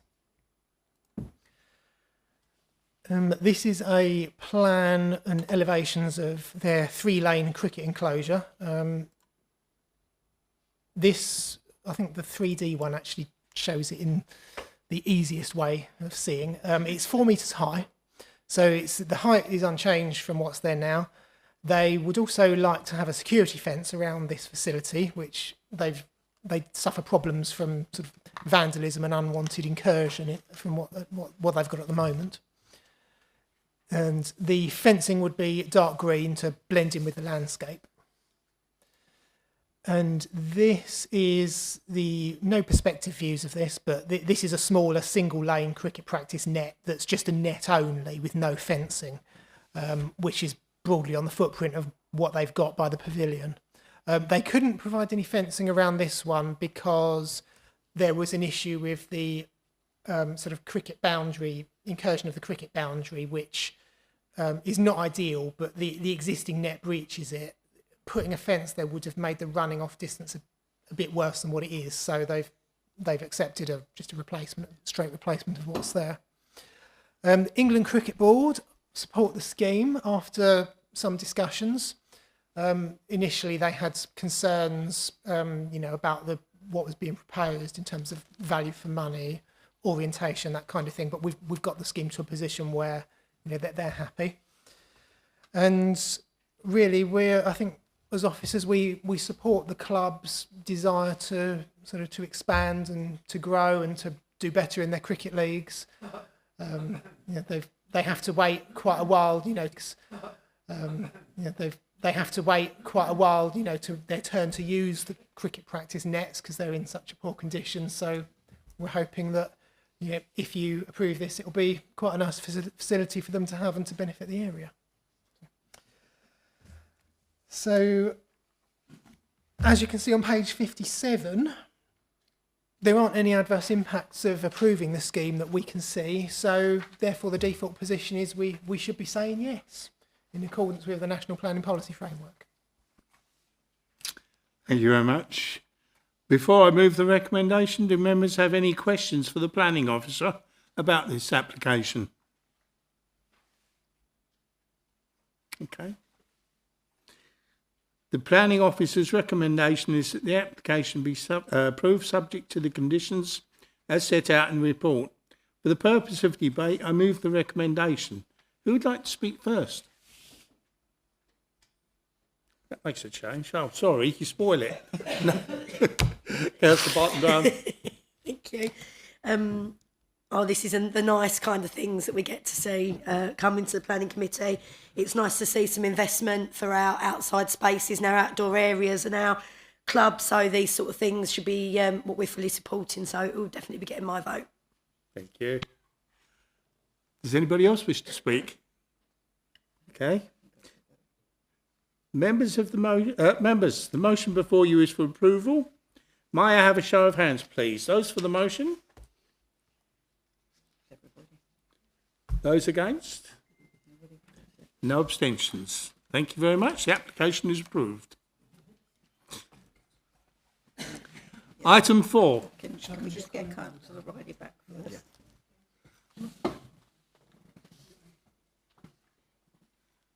Do we have to?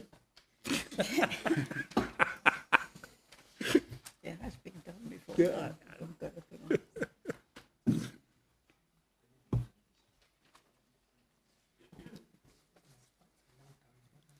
He's on the phone. How dare he?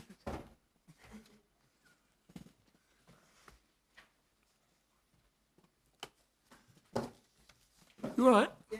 Good. You comfortable? Yeah. Item 4. 316 London Road, Benfleet, Essex. This comes under Appleton Ward. I will now hand over to the planning officer to present this item. Thank you, Chairman. This application is 316 London Road, Benfleet, which is occupied by the Queen Bee's Day Nursery.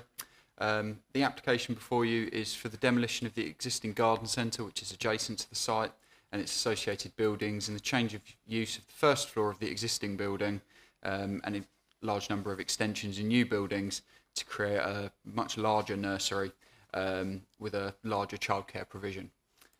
So, as members who visited the site yesterday or are familiar with the site will know, the main part of the site sort of fronts onto London Road with a vehicular access.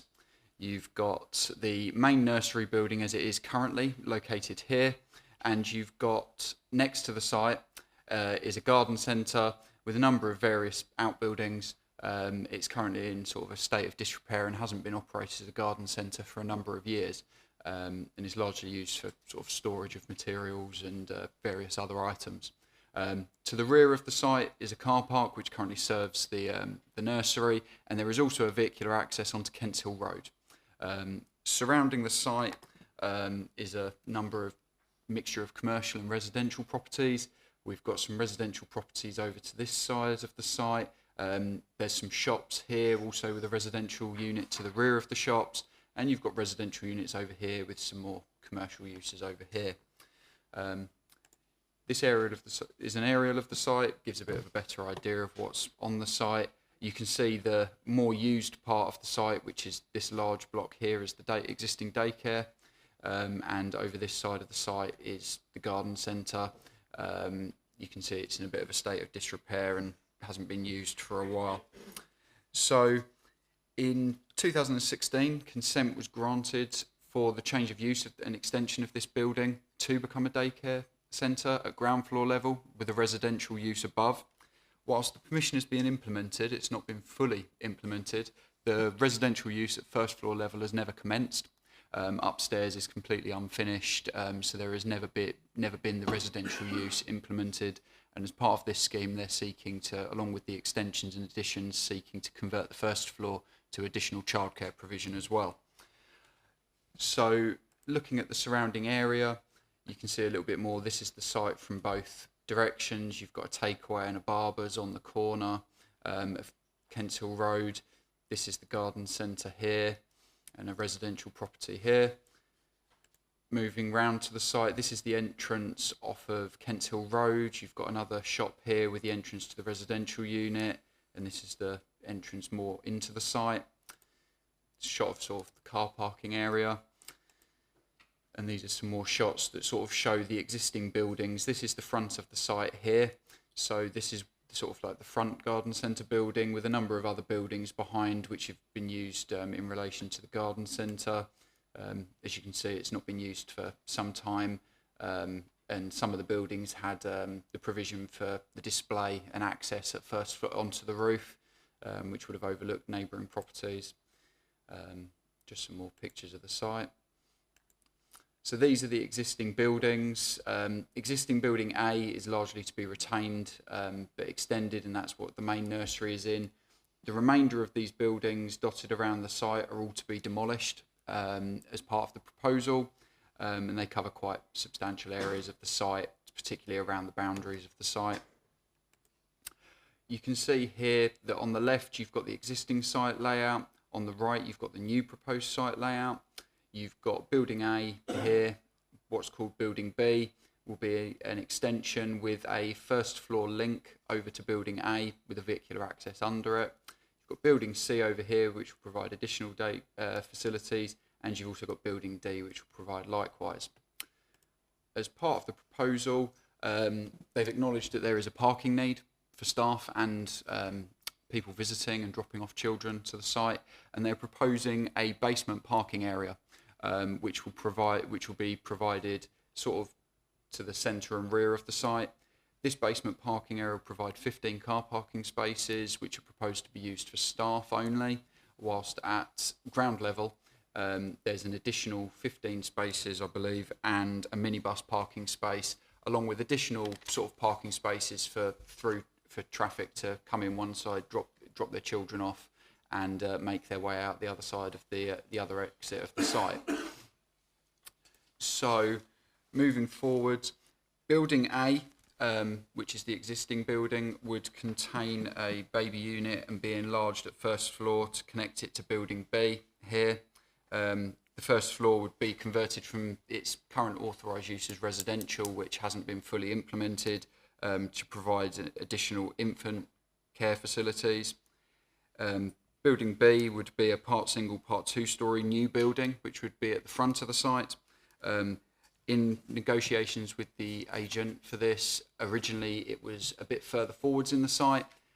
There was concerns raised that this would have a detrimental impact on the neighbouring residential property, and therefore to try and minimise this impact, it's been set back to try and reduce that dominance. And at the rear, there was proposed to be a first floor balcony area for an amenity space, and that has also been stepped in from the boundary to reduce its impact on the neighbouring resident. You've got building C, which is located here, and this is proposed to provide after-school care for children who are attending local schools and have siblings who are being cared for in the main development. And then building D, which is located here, is a single-storey building, again, which would provide a space for the nursery to host events and workshops for people to come in, provide facilities and events for the children that are being cared for. And this building as well is the only building that is proposed to be used at weekends to host children's parties and other events. As I've previously said, car parking would be provided in the basement and at sort of ground floor level, and the car parking would be controlled by secure gates, automatic gates, which would allow people in, and then also because security was raised as a concern by neighbouring residents of the site, and also the potential for it to be used as a cut-through route. There's going to be security gates sort of through the night when the nursery is not in use. So if we continue on, these are the plans for sort of, this is, so let me get my bearing. This is Block A. You've got London Road along here. So you've got Block A, which is largely existing at the moment at ground floor level. And this would be the ground floor of the new proposed building B with a vehicular access through. Then moving to first floor level, you've got additional childcare facilities on Block A, more childcare over here, along with some offices and other sort of facilities in a walkway over the top, which is shown here with the vehicular access underneath. These show the various different side elevations of the building. You've then got building C, which is a single-storey building, which is to provide the before and after school care for children with siblings. It's largely one open room with toilets, store, and a little kitchen area. And then building D, which is much the same, similar facilities as building C, which is provided elsewhere on the site. In total, currently the site has capacity for 54 full-time children to attend. However, many attend on a part-time basis, and so currently they have 96 children on their books, or at the time that this report was written. The maximum capacity due to this proposal would be up to 230 children, with 20 of those being only before and after school, as they have siblings at the site. So, as part of the development, there was concerns raised because obviously building a basement level car parking is quite expensive, and it's a significant part of the proposal to make it acceptable that it provides sufficient parking. So in discussions with the agent and applicant, they've said yes, it is viable, it's something we can do. And in discussion, it's been agreed that the first part of construction will be the basement parking to provide that parking facility, so that we don't end up with a situation that all the other buildings are built and then suddenly, oh, we can't provide the parking. Sorry, it's not viable anymore. And then we're left with a bit of an awkward situation if there's no parking available. So that's part of the phasing that's been agreed as part of it. This sort of photo montage has been added to show what the development may look like in the street scene. I would raise that this photo montage was created before we negotiated with the developer to step this back slightly. So this will be set back slightly at ground and first floor level, so it won't be quite so close to the street scene. However, the step in the building line it sort of matches the character of that part of the street scene. So we've not got too many issues with that. Turning on to, the recommendation before you is for approval this evening. There's a number of sort of key conditions that we feel help to control the development and make sure that there's any potential negative impacts are mitigated on neighbours, such as restricting the buildings for the care of children or ancillary purposes, to prevent changes of use to potentially other more disturbing activities where it cause more issues with neighbours. The uses of the building are only between 7 in the morning and 7:30 in the evening on weekdays, except for building D, which could be used between 9 o'clock in the morning and 6 o'clock in the evening on weekends and bank holidays for sort of children's parties. There's a number of other conditions relating to screening of the balconies, the use of the balconies, lighting design submissions, requirement to provide the parking and the access arrangements and management. Overall, the application is considered to be a positive, and there's no objection raised to it. However, it is presented to committee this evening because it is a departure from the local plan. In the adopted local plan, the land is allocated for residential purposes. This obviously isn't a residential development. However, on the balance of things, it's been identified that it's a facility that is required. There is no current housing on the sites. There is no loss of housing because the permission was never fully implemented to provide that housing at first floor level. And overall, whilst that's been afforded some weight, it's considered that the benefits of the scheme greatly outweigh that slight negative. And as I said, there's no real actual loss of a housing provision on site. So the recommendation before you is approval this evening. Thank you. Thank you. Before I move the recommendation, do members have any questions for the planning officer about the application? Really? Okay. The planning officer's recommendation is the application be approved subject to the conditions as set out in the report. For the purposes of debate, I move the recommendation. Who would like to speak first? Councillor Skip. Thank you, Chairman. This is in my ward, so I'm glad I've got an opportunity to speak first on this. Not only does this proposal provide much-needed childcare facilities for the ward, the borough, and the surrounding area, it also does take care of a very untidy site in itself. We've been derelict for some years now, and it's much needed to be tidied up. So, because of those reasons, I'm very happy to support the recommendation. The applicant's given a lot of consideration to the car parking arrangements, within the site, and how people would access and egress from the site. So I'm very happy to support this motion. Thank you very much. Councillor Riley?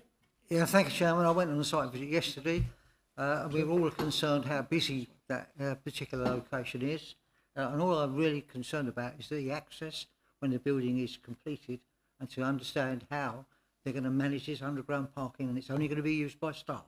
I mean, I find that very difficult to understand, and I'm surprised that Essex Highways haven't come up with any more conditions or recommendations. I know there's some etching, some road road markings included, but it's a very, very busy corner, and I'm just very concerned that as this building comes into use, that it won't actually come forward as it's proposed.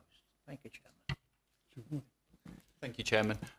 The underground car park is also proposed to have an electronic barrier to it, so that would be possible that only staff can access it because of the. If I find the layout for the underground parking, you'll notice that yes, the underground parking is here.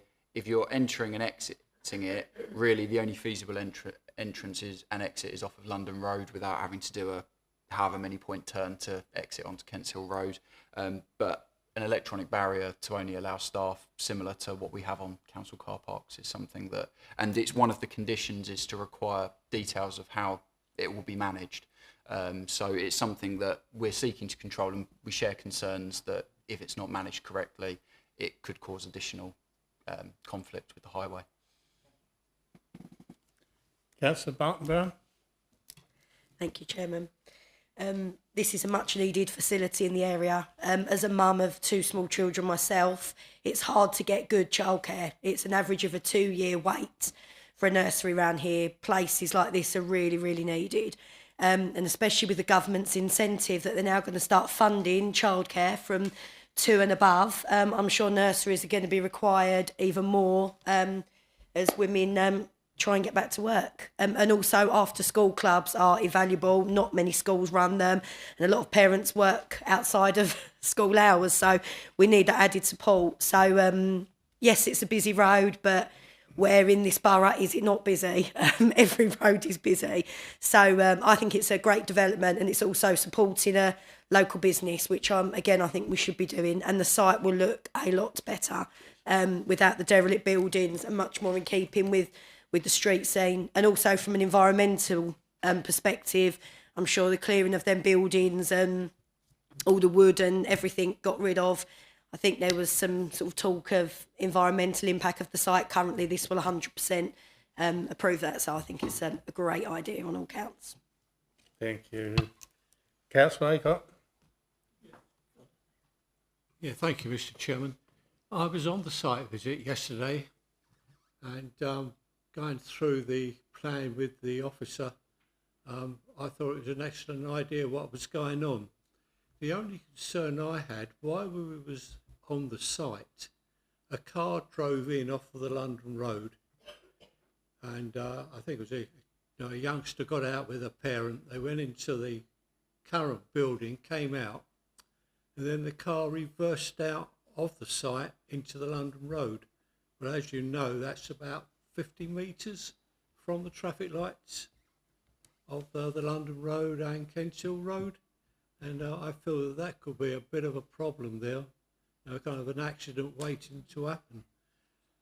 Is there any way in which the cars could come in, say, the London Road entrance, but go out the Kents Hill Road end of the site? Thank you, Mr. Chairman. Thank you. Yes. Yes. Yeah, I remember seeing that car as well yesterday and sort of going, I wouldn't want to do that with my car. But yes, it's something that is a concern, and obviously it's something that's happening at the moment with the existing site. And it's something that, to a degree, we can't require this development to remedy. We can't seek existing issues to be remedied by new proposals coming forward. However, as this is part of a comprehensive development of the site, there are sort of access arrangements, and it is sort of within most of the statement proposed that there would be a degree of one-way system through the site coming in from London Road out onto Kents Hill Road, unless it's of course sort of maybe staff in the basement who sort of have to go out of the basement without completing a however many point turn. There are, I believe, if I can find the condition, there is a condition required to submit. Let's have a look. Do.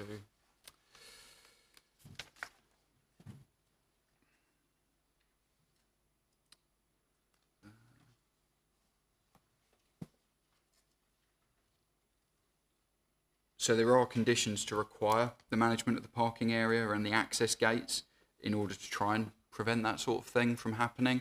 It could be as part of the access gates that if you're pulling into the site that you can't leave going out. Details of those access gates are sort of yet to be determined, and it would be up to the applicant whether they wanted to provide sort of more of enforce a one-way system. However, I'm sure that they'd sort of voluntarily be willing to try and encourage parents when dropping off and picking up children to sort of go one way through the site and not reverse out onto the main roads as we saw yesterday. Cool. Yeah. Mr. Chairman, just one other point. As far as we know, that the underground parking facility, parking spaces will be in line with the Essex standard. Yes. Thank you. Councillor Fuller, please. Yes, thank you, Chairman. Well, it's a site that would certainly benefit from redevelopment. The provision of all of this extra childcare, much needed in the borough. No loss of housing, and the officer didn't actually state, but I think it's another great benefit for this, an equivalent of 25 full-time equivalent employment places to be within that site as well, which is obviously much needed employment. What's not to like about it? Any other questions? Councillor Balker? Yes, please. Supporting the application. Okay. Right. Members, the motion before you is for approval. May I have a show of hands, please?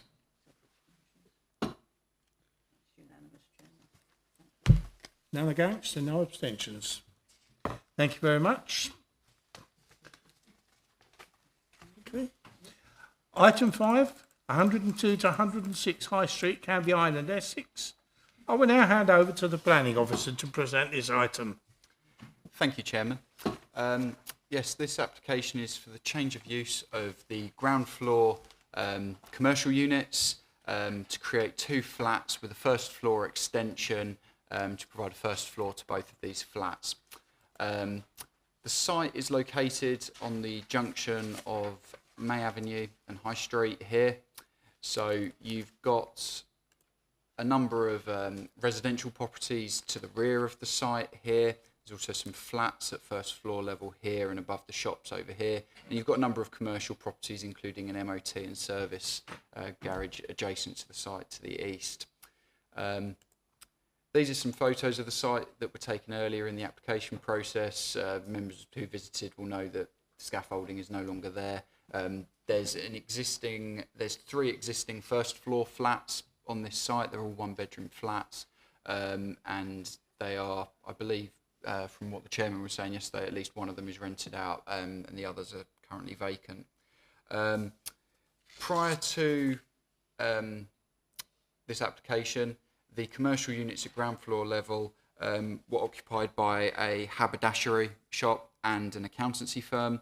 They've been vacant, I believe the application form has stated, since about 2019, so they've been vacant for quite some time, and this application is seeking to bring them back into use as residential. The site is allocated in the Canvey Island town centre, outside of a primary shopping frontage, and it's our adopted policy that the commercial use in the town centre should be retained for that use, and residential development would, on the face of it, be contrary to this.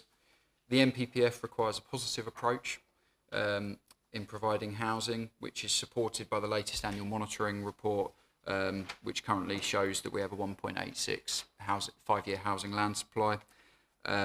So moderate weight has been attached to the harm caused by the loss of this commercial space. However, as a whole, officers consider that the benefits of the residential provision would outweigh this harm.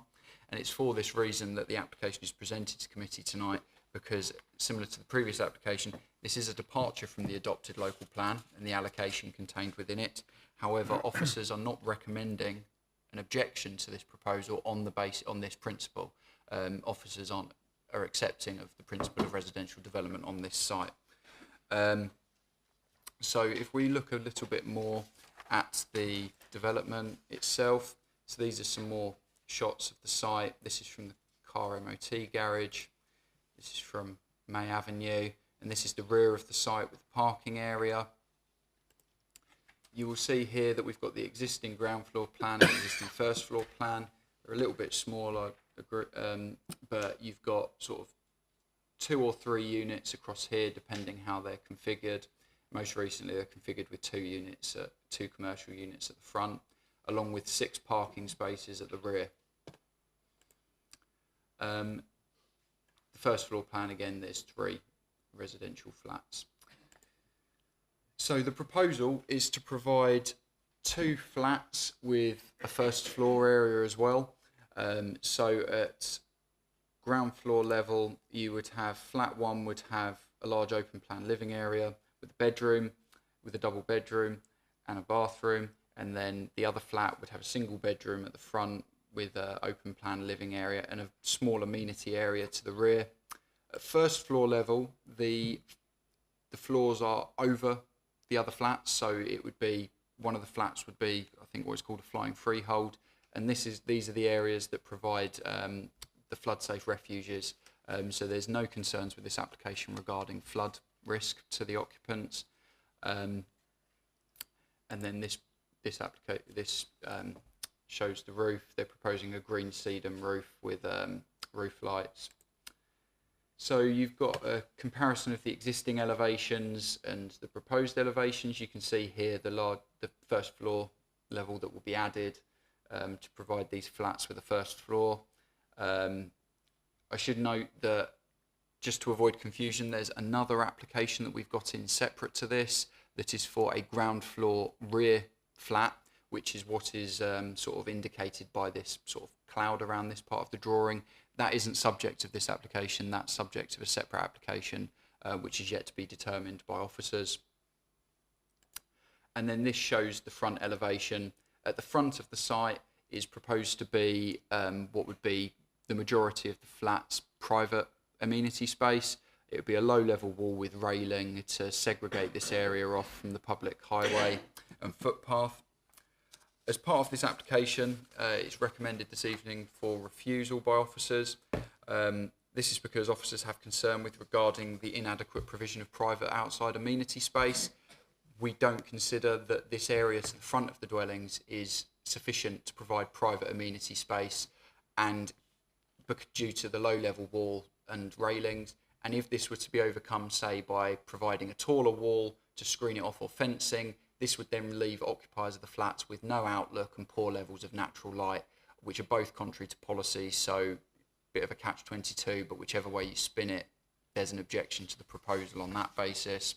The parking provision has been calculated as requiring 10 spaces plus 2 visitor spaces.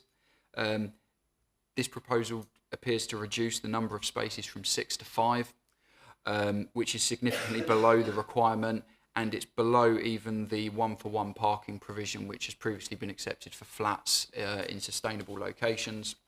There is also a number of other small issues to do with the substandard bedroom floor sizes for one of the units that is contrary to the national minimum space standards, and there is also concern from officers to do with a design aspect of the development, that the windows of the proposed development don't really relate very well to the existing development, are in a little bit of a out of rhythm and out of pattern with the remaining windows.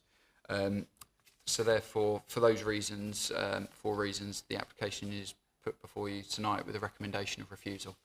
Thank you. Thank you very much. Mr. Towner, would you like to make your statement, please?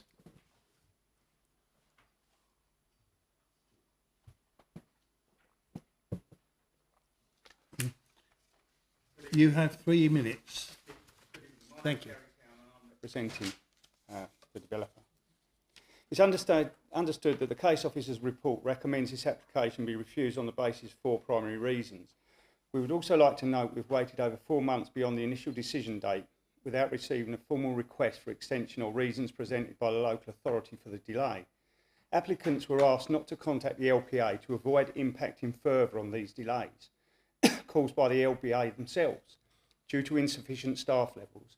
We believe it is an imperative of communication needs to be significantly improved when moving forward. Inadequate usable private amenity space. The site is located along the High Street and partially set back to provide a small front garden to each of the new units, and is the case for all the houses along the road. The rear of 2B3P provides 8 metres squared of private courtyard, sheltered from the main road south facing. The courtyard is 1.8 metres by 1.2 deep at its narrowest, and as stated is sufficiently large and well accessed via a set of bifold glazed doors excuse me, to accommodate additional seating or drying line as questioned. This provides a well-proportioned dual aspect apartment. Additional amenity is provided to the front of both proposed units of 36 metres and 20 metres, and it's correctly stated that boundary wall was deemed inappropriate. As these units are to be privately managed, the planted boundary wall line will be retained to ensure a green boundary to both public and residents. Additional amenity space is proposed on the corner of May Avenue for both resident use as well as significant improvement to the streetscape that is currently a wide expanse of tarmac. Failure to provide parking. The existing parking to the rear of the development was for the sole use of the commercial units along the High Street. The 3 commercial units are to be lost under the application, thus parking allocation will be transferred to the 2 new residential units to replace them. The site has no residential parking previously for the pre-existing units and is located close to the proximity of the town centre and all local amenities. Highways have also seen fit to raise no objections. Failure to provide sufficient usable bedroom space. The areas listed are in error and can be corrected to align with the NDSS 11.5 square double bedrooms. At no point over the past 4 months has comment been raised against the oversight, and had this been the case, there is space within the apartments to provide the shortfall. The proposal's design would worsen the design of the host building, which has now been standing derelict and unused for the past 3 years. The elevation has been developed in response to the internal layout of the apartments to provide the best internal and external amenity to the residents of each dwelling. As this is a personal view on the aesthetics in regards to the alignment of fenestration, this can be remedied through alterations in the elevation. However, it's worth noting that minor changes could have been addressed over the past 4 months, as with item 3. In brief, the above reasons are contrary to the comments provided by the various consulted government bodies and also the guidance provided by the LPA in regard to an earlier application. We will look to address these items moving forward, but ask the committee consent to the lack of commercial units to provide additional much needed quality residential accommodation well served by local amenities. And all existing flats are currently let, which they're for. Thank you. Thank you very much. As this application is on Canvey Island, would the Canvey Island Town Council representatives like to say anything? Yeah, thank you, Mr. Chairman. Yeah, the Town Council never actually had a meeting on this, so we've got no comment. Thank you. Before I move the recommendation, do members have any questions for the planning officer about the planning application? Please note this is members' opportunity to seek clarification from the planning officer on any matters they are unclear of regarding the application. Members should refrain from making statements about their views on the proposal. These should be expressed in the debate section of the meeting. Any questions, please? Okay.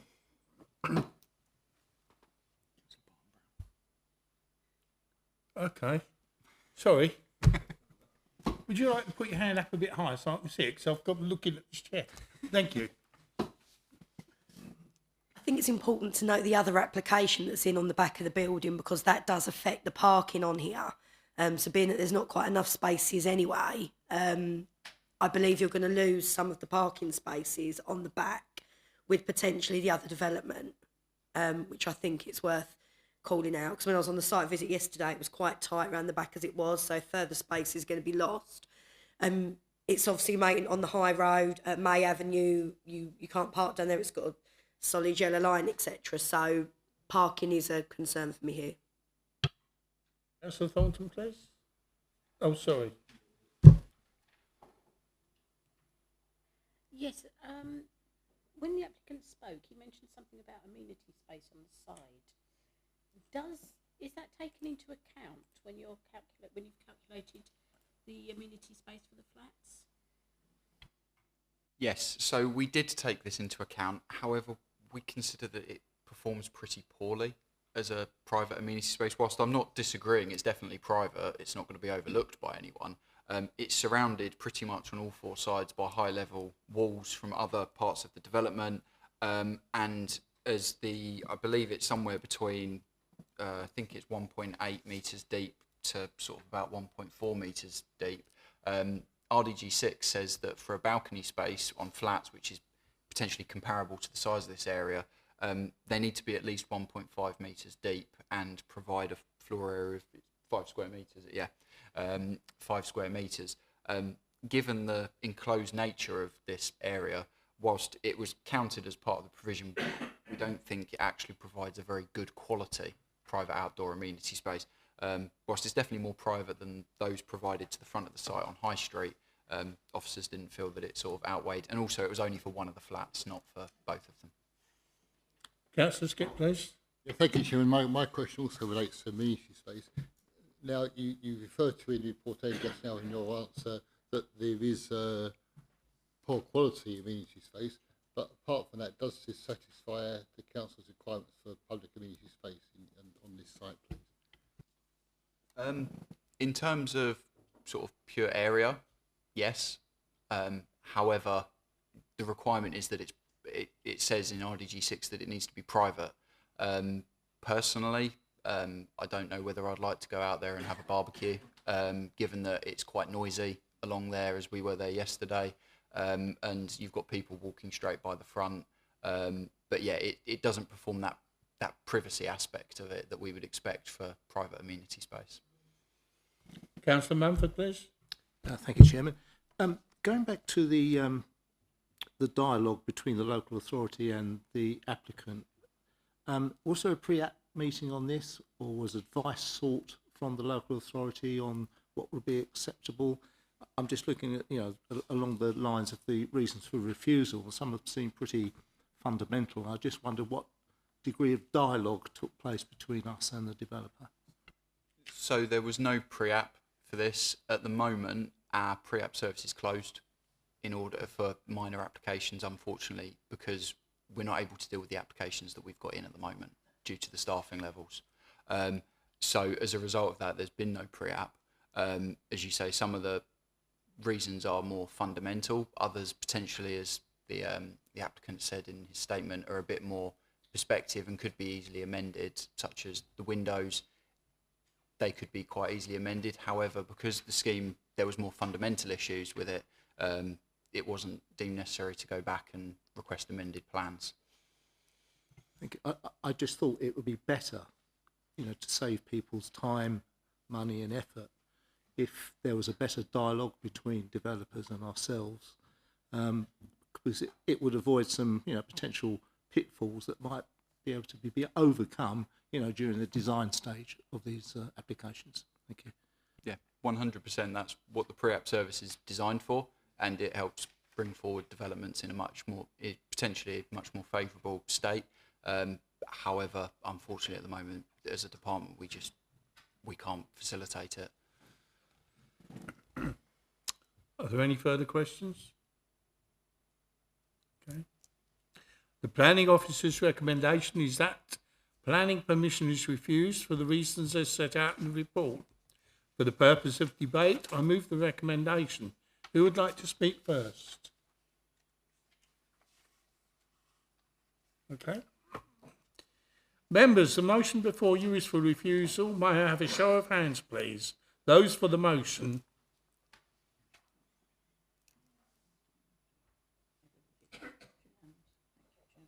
Thank you. Those against the motion? Nobody? Okay, no abstentions.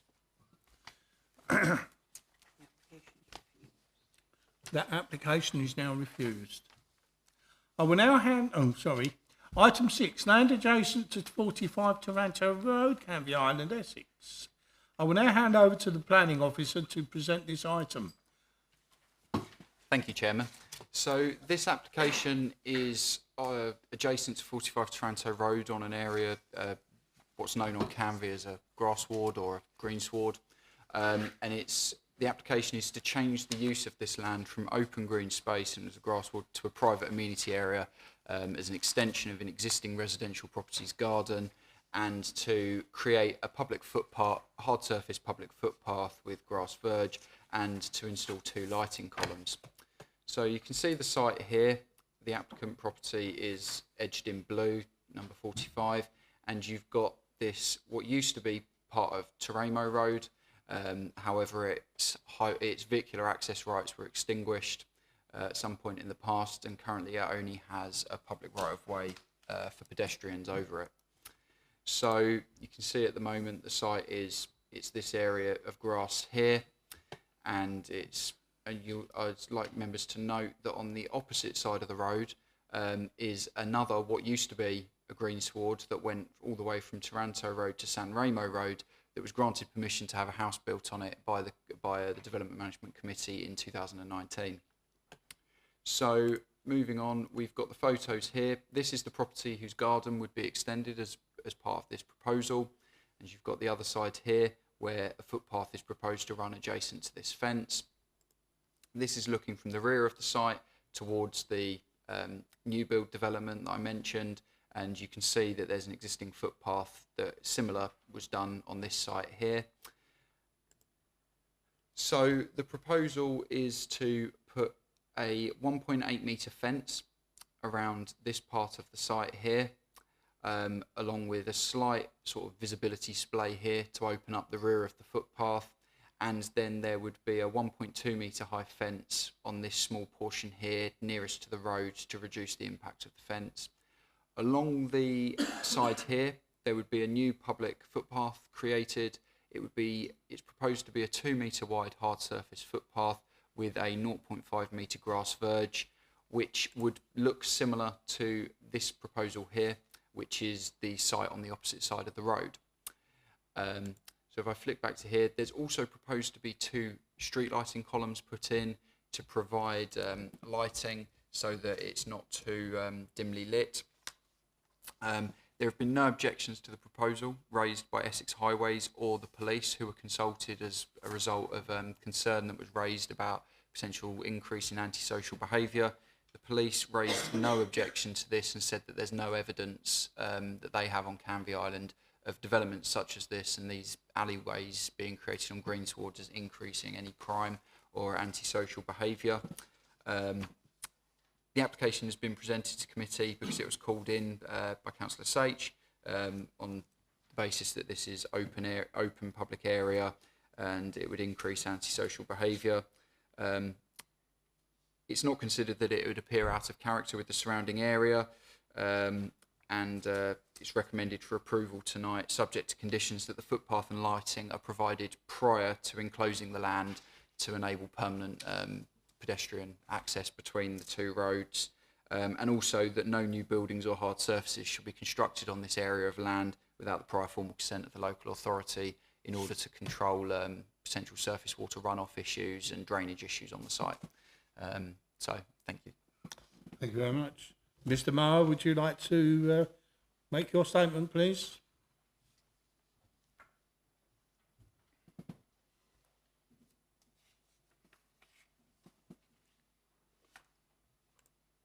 Mr. Maher, you have 3 minutes. I live at number 40, which you can see the actual alleyway is going onto my property.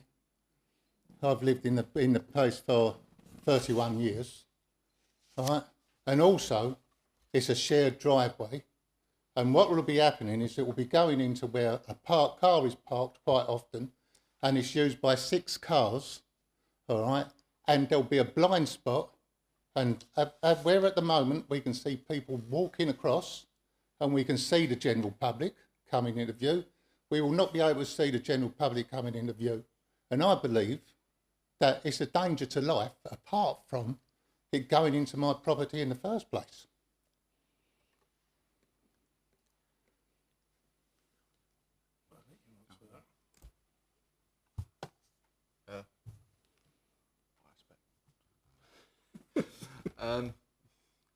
Yeah, I mean, the public footpath is proposed to be provided. There's already a public right-of-way over the land.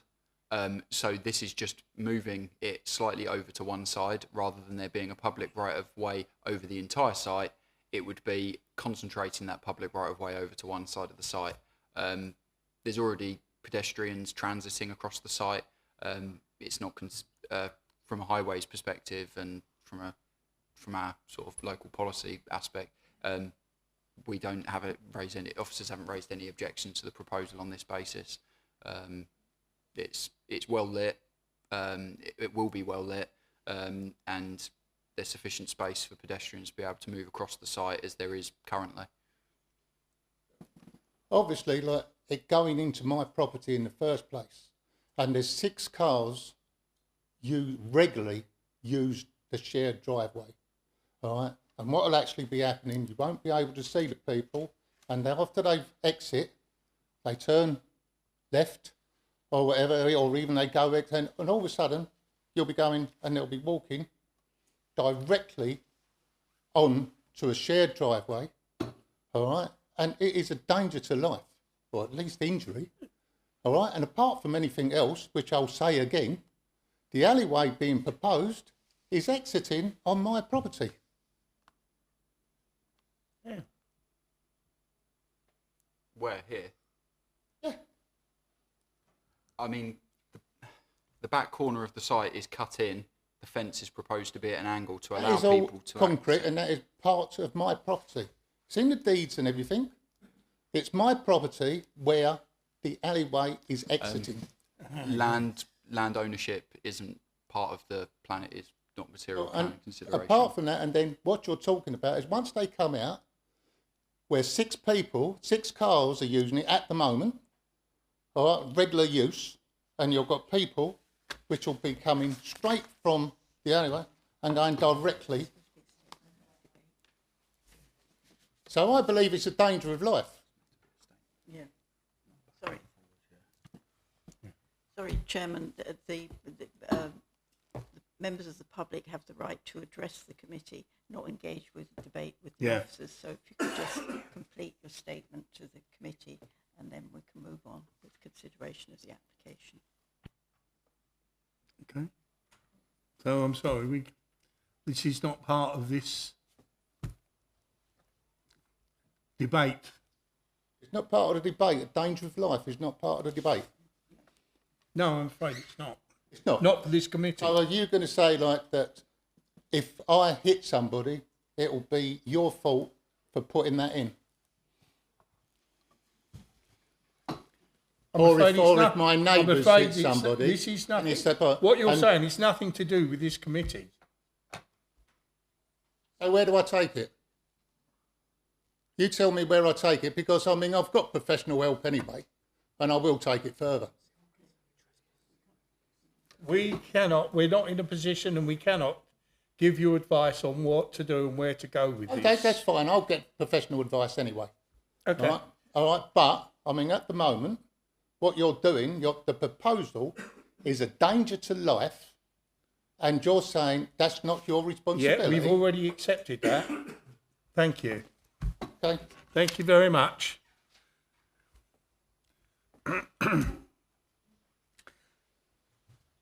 Councillor Satch, would you like you called this application in? Would you like to address the committee, please? Thank you, Mr. Chairman. I'm against this planning application. First and foremost, I'm wondering why this resident wants this open space and why this resident is prepared to go to the expense of putting in a footpath and street lighting for an extension to his garden.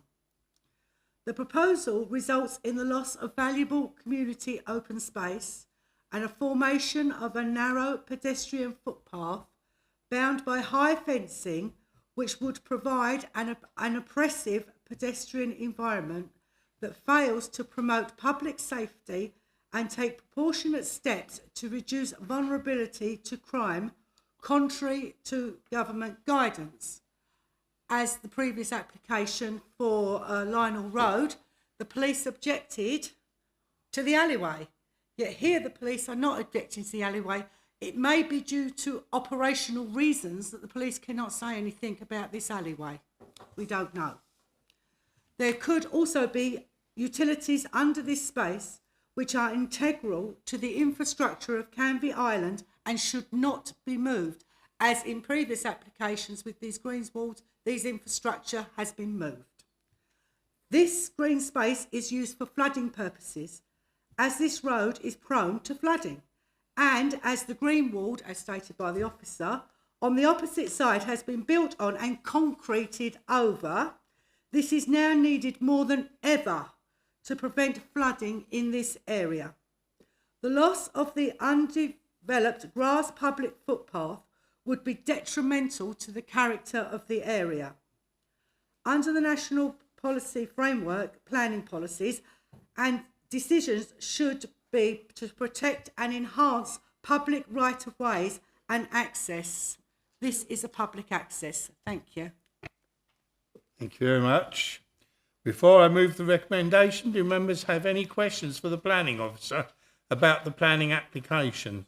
Please note this is a member's opportunity to seek clarification from the planning officer. Oh, sorry. My apologies. Town Council, have you anything to say? Yeah, thank you, Chairman. Following a meeting of the Planning Committee on Monday, the 31st of October 2022, the Town Council resolved to object to the application for the following reasons. The application is in contravention of the National Planning Policy Framework regarding development on Greenbelt. Loss of a well-used amenity space of an informal activity area for children and recreation. Have searches been done for utility mains under this green space? Members felt that by losing this green open space, it will leave a narrow alleyway which provides antisocial behaviour and fails to promote community safety and reduce vulnerability as set out in the National Framework paragraph 92A and 95. Canvey Island has critical drainage issues and has been dedicated a flood zone free area. Such green spaces exist with existing drainage issues in a natural way without the need for expensive drainage systems. Has permission been granted to move a public right of way from Essex County Council? And the committee felt that the size of the plot there should be a condition for restricting permitted development rights for the future. Thank you, Chairman. Thank you very much. Thank you, Chairman. I'll just come back on a couple of points raised there. Why the applicant is wanting to do something is not a reason that we would consider. If they want to extend their garden, it's perfectly within their right. We're not to question that. It's not allocated as public open space. It's allocated for residential purposes. Therefore, it's not contrary to the local plan. It would be used as part of a residential garden, which is the proposal. For the public safety and crime, it's not a reason that because potentially the police lack resources or couldn't allocate at the time. We specifically contacted the police multiple times to check with them, is this an issue because of the concerns raised? They've come back and whilst on an application earlier this evening, which I would say was for a much longer would have been a much longer alleyway, they've raised no objection to this, and we asked them about statistics on other alleyways such as this on the island, and they've raised no objection. Therefore, we would be in an unsustainable position if we were to recommend it for refusal based on sort of fear of crime and antisocial behaviour.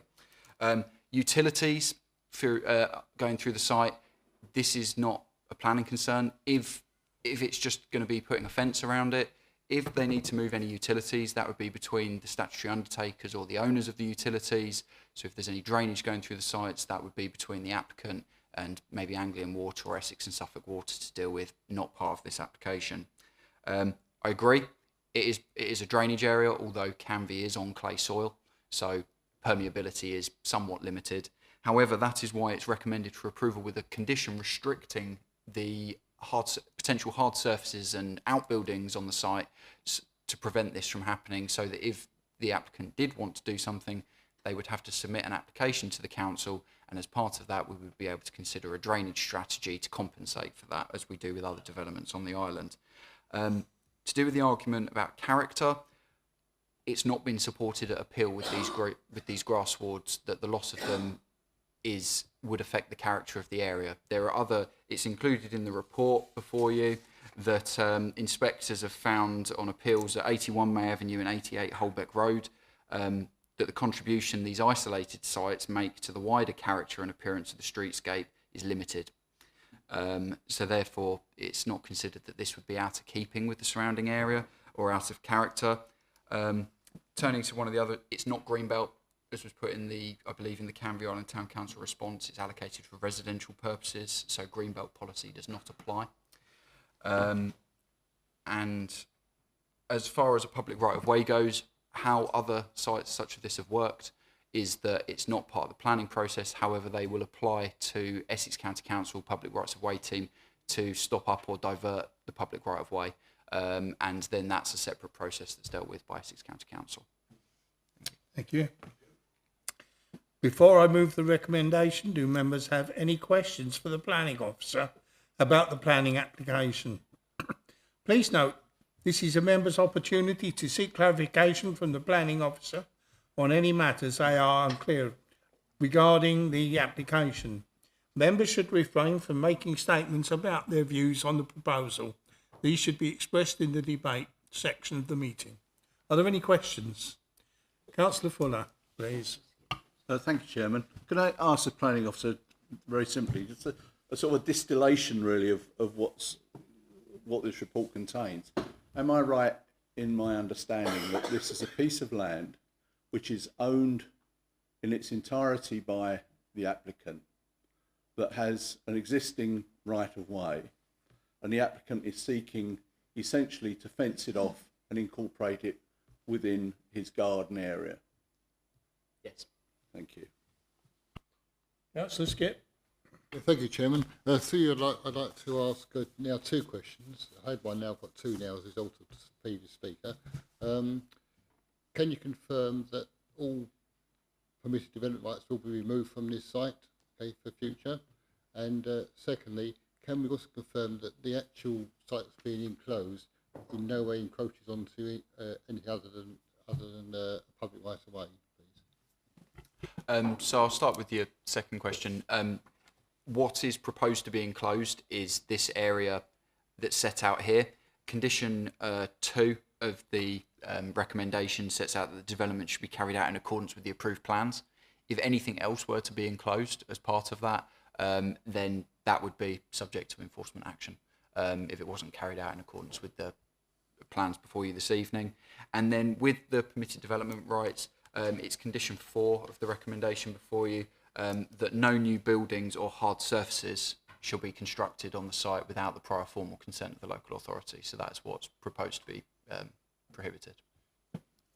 Councillor Mumford, please. Thank you.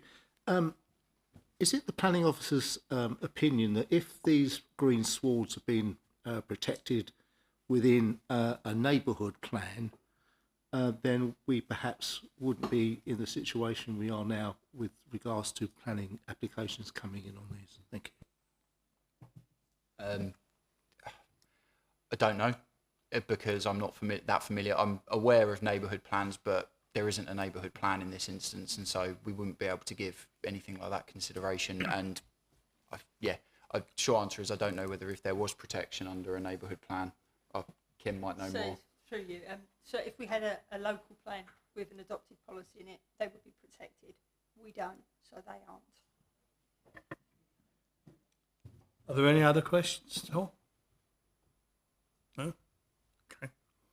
The planning officer's recommendation is that the planning permission is approval. For the reasons as set out in the report, for the purposes of debate, I move the recommendation. Who would like to speak first? Councillor Anderson? You're not going to like what I've got to say. I see it as land grabbing. Land grabbing is what's happening there. The resident has just told you how many years he's lived in that area, and it's going to create a problem for him. I'm against this. I can't think of the planning reasons. I don't have a brain of Britain that I can just click my fingers and get something up with this one. But these Greenswald areas are getting taken up more and more and more, and it is not improving the environment of Canvey Island. So I'll be voting against this. Thank you very much, Councillor Anderson. Councillor Fuller, please. Yes, thank you, Chairman. I regret that we've been here before, haven't we? This is another one of these areas which everybody wants to keep as green space. But unfortunately, as we've seen in previous applications, there's no substantial planning NPPF reason to refuse the application, and I think that is very, very unfortunate. This is a loss of openness. Let's call it that. We know it's not green belt, but it is openness, and it will be lost. The applicant has taken steps in the past to legally acquire ownership of this space. So in that respect, we are forced to accept the fact that this is not public open space. It is simply open space. I regret that there isn't. I've looked all through this as I did on previous applications where these green swards have been taken for extensions of gardens and such like, and even previously for the one where it was actually passed for development and a bungalow and such like was built. I just regret that we're in that situation, and it's extremely unfortunate. And I just hope, that there may still be time for some of these other spaces which still exist, to be able to protect them in some way. Thank you very much. No, I'm afraid you're not allowed to. Councillor, I'm sorry, we can't allow you to speak. Councillor Aycock, please. Thank you, Mr. Chairman. Yeah, I disagree with the previous two speakers. The thing I can't understand, well, why was it that I think it was about 1950 that estate was built? Why did the developer or his architects put all these green wards through that area at that particular time? There must have been a reason. But now it appears that we're just turning them into little narrow footpaths, which I feel could, admittedly the police are saying there have been no incidents, but it doesn't mean to say that there won't be an incident in one of those alleyways at a later date. So thank you, Mr. Chairman. Thank you, Councillor. Does anybody else wish to speak? Okay. Members, the motion before you is for approval. May I have a show of hands, please? Thank you, Chairman. Those against? The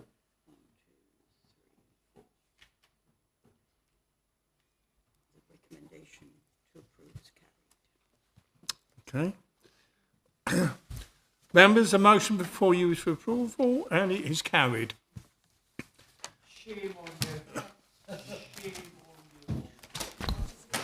on you. That concludes the business for this meeting. Thank you very much for attending and good night.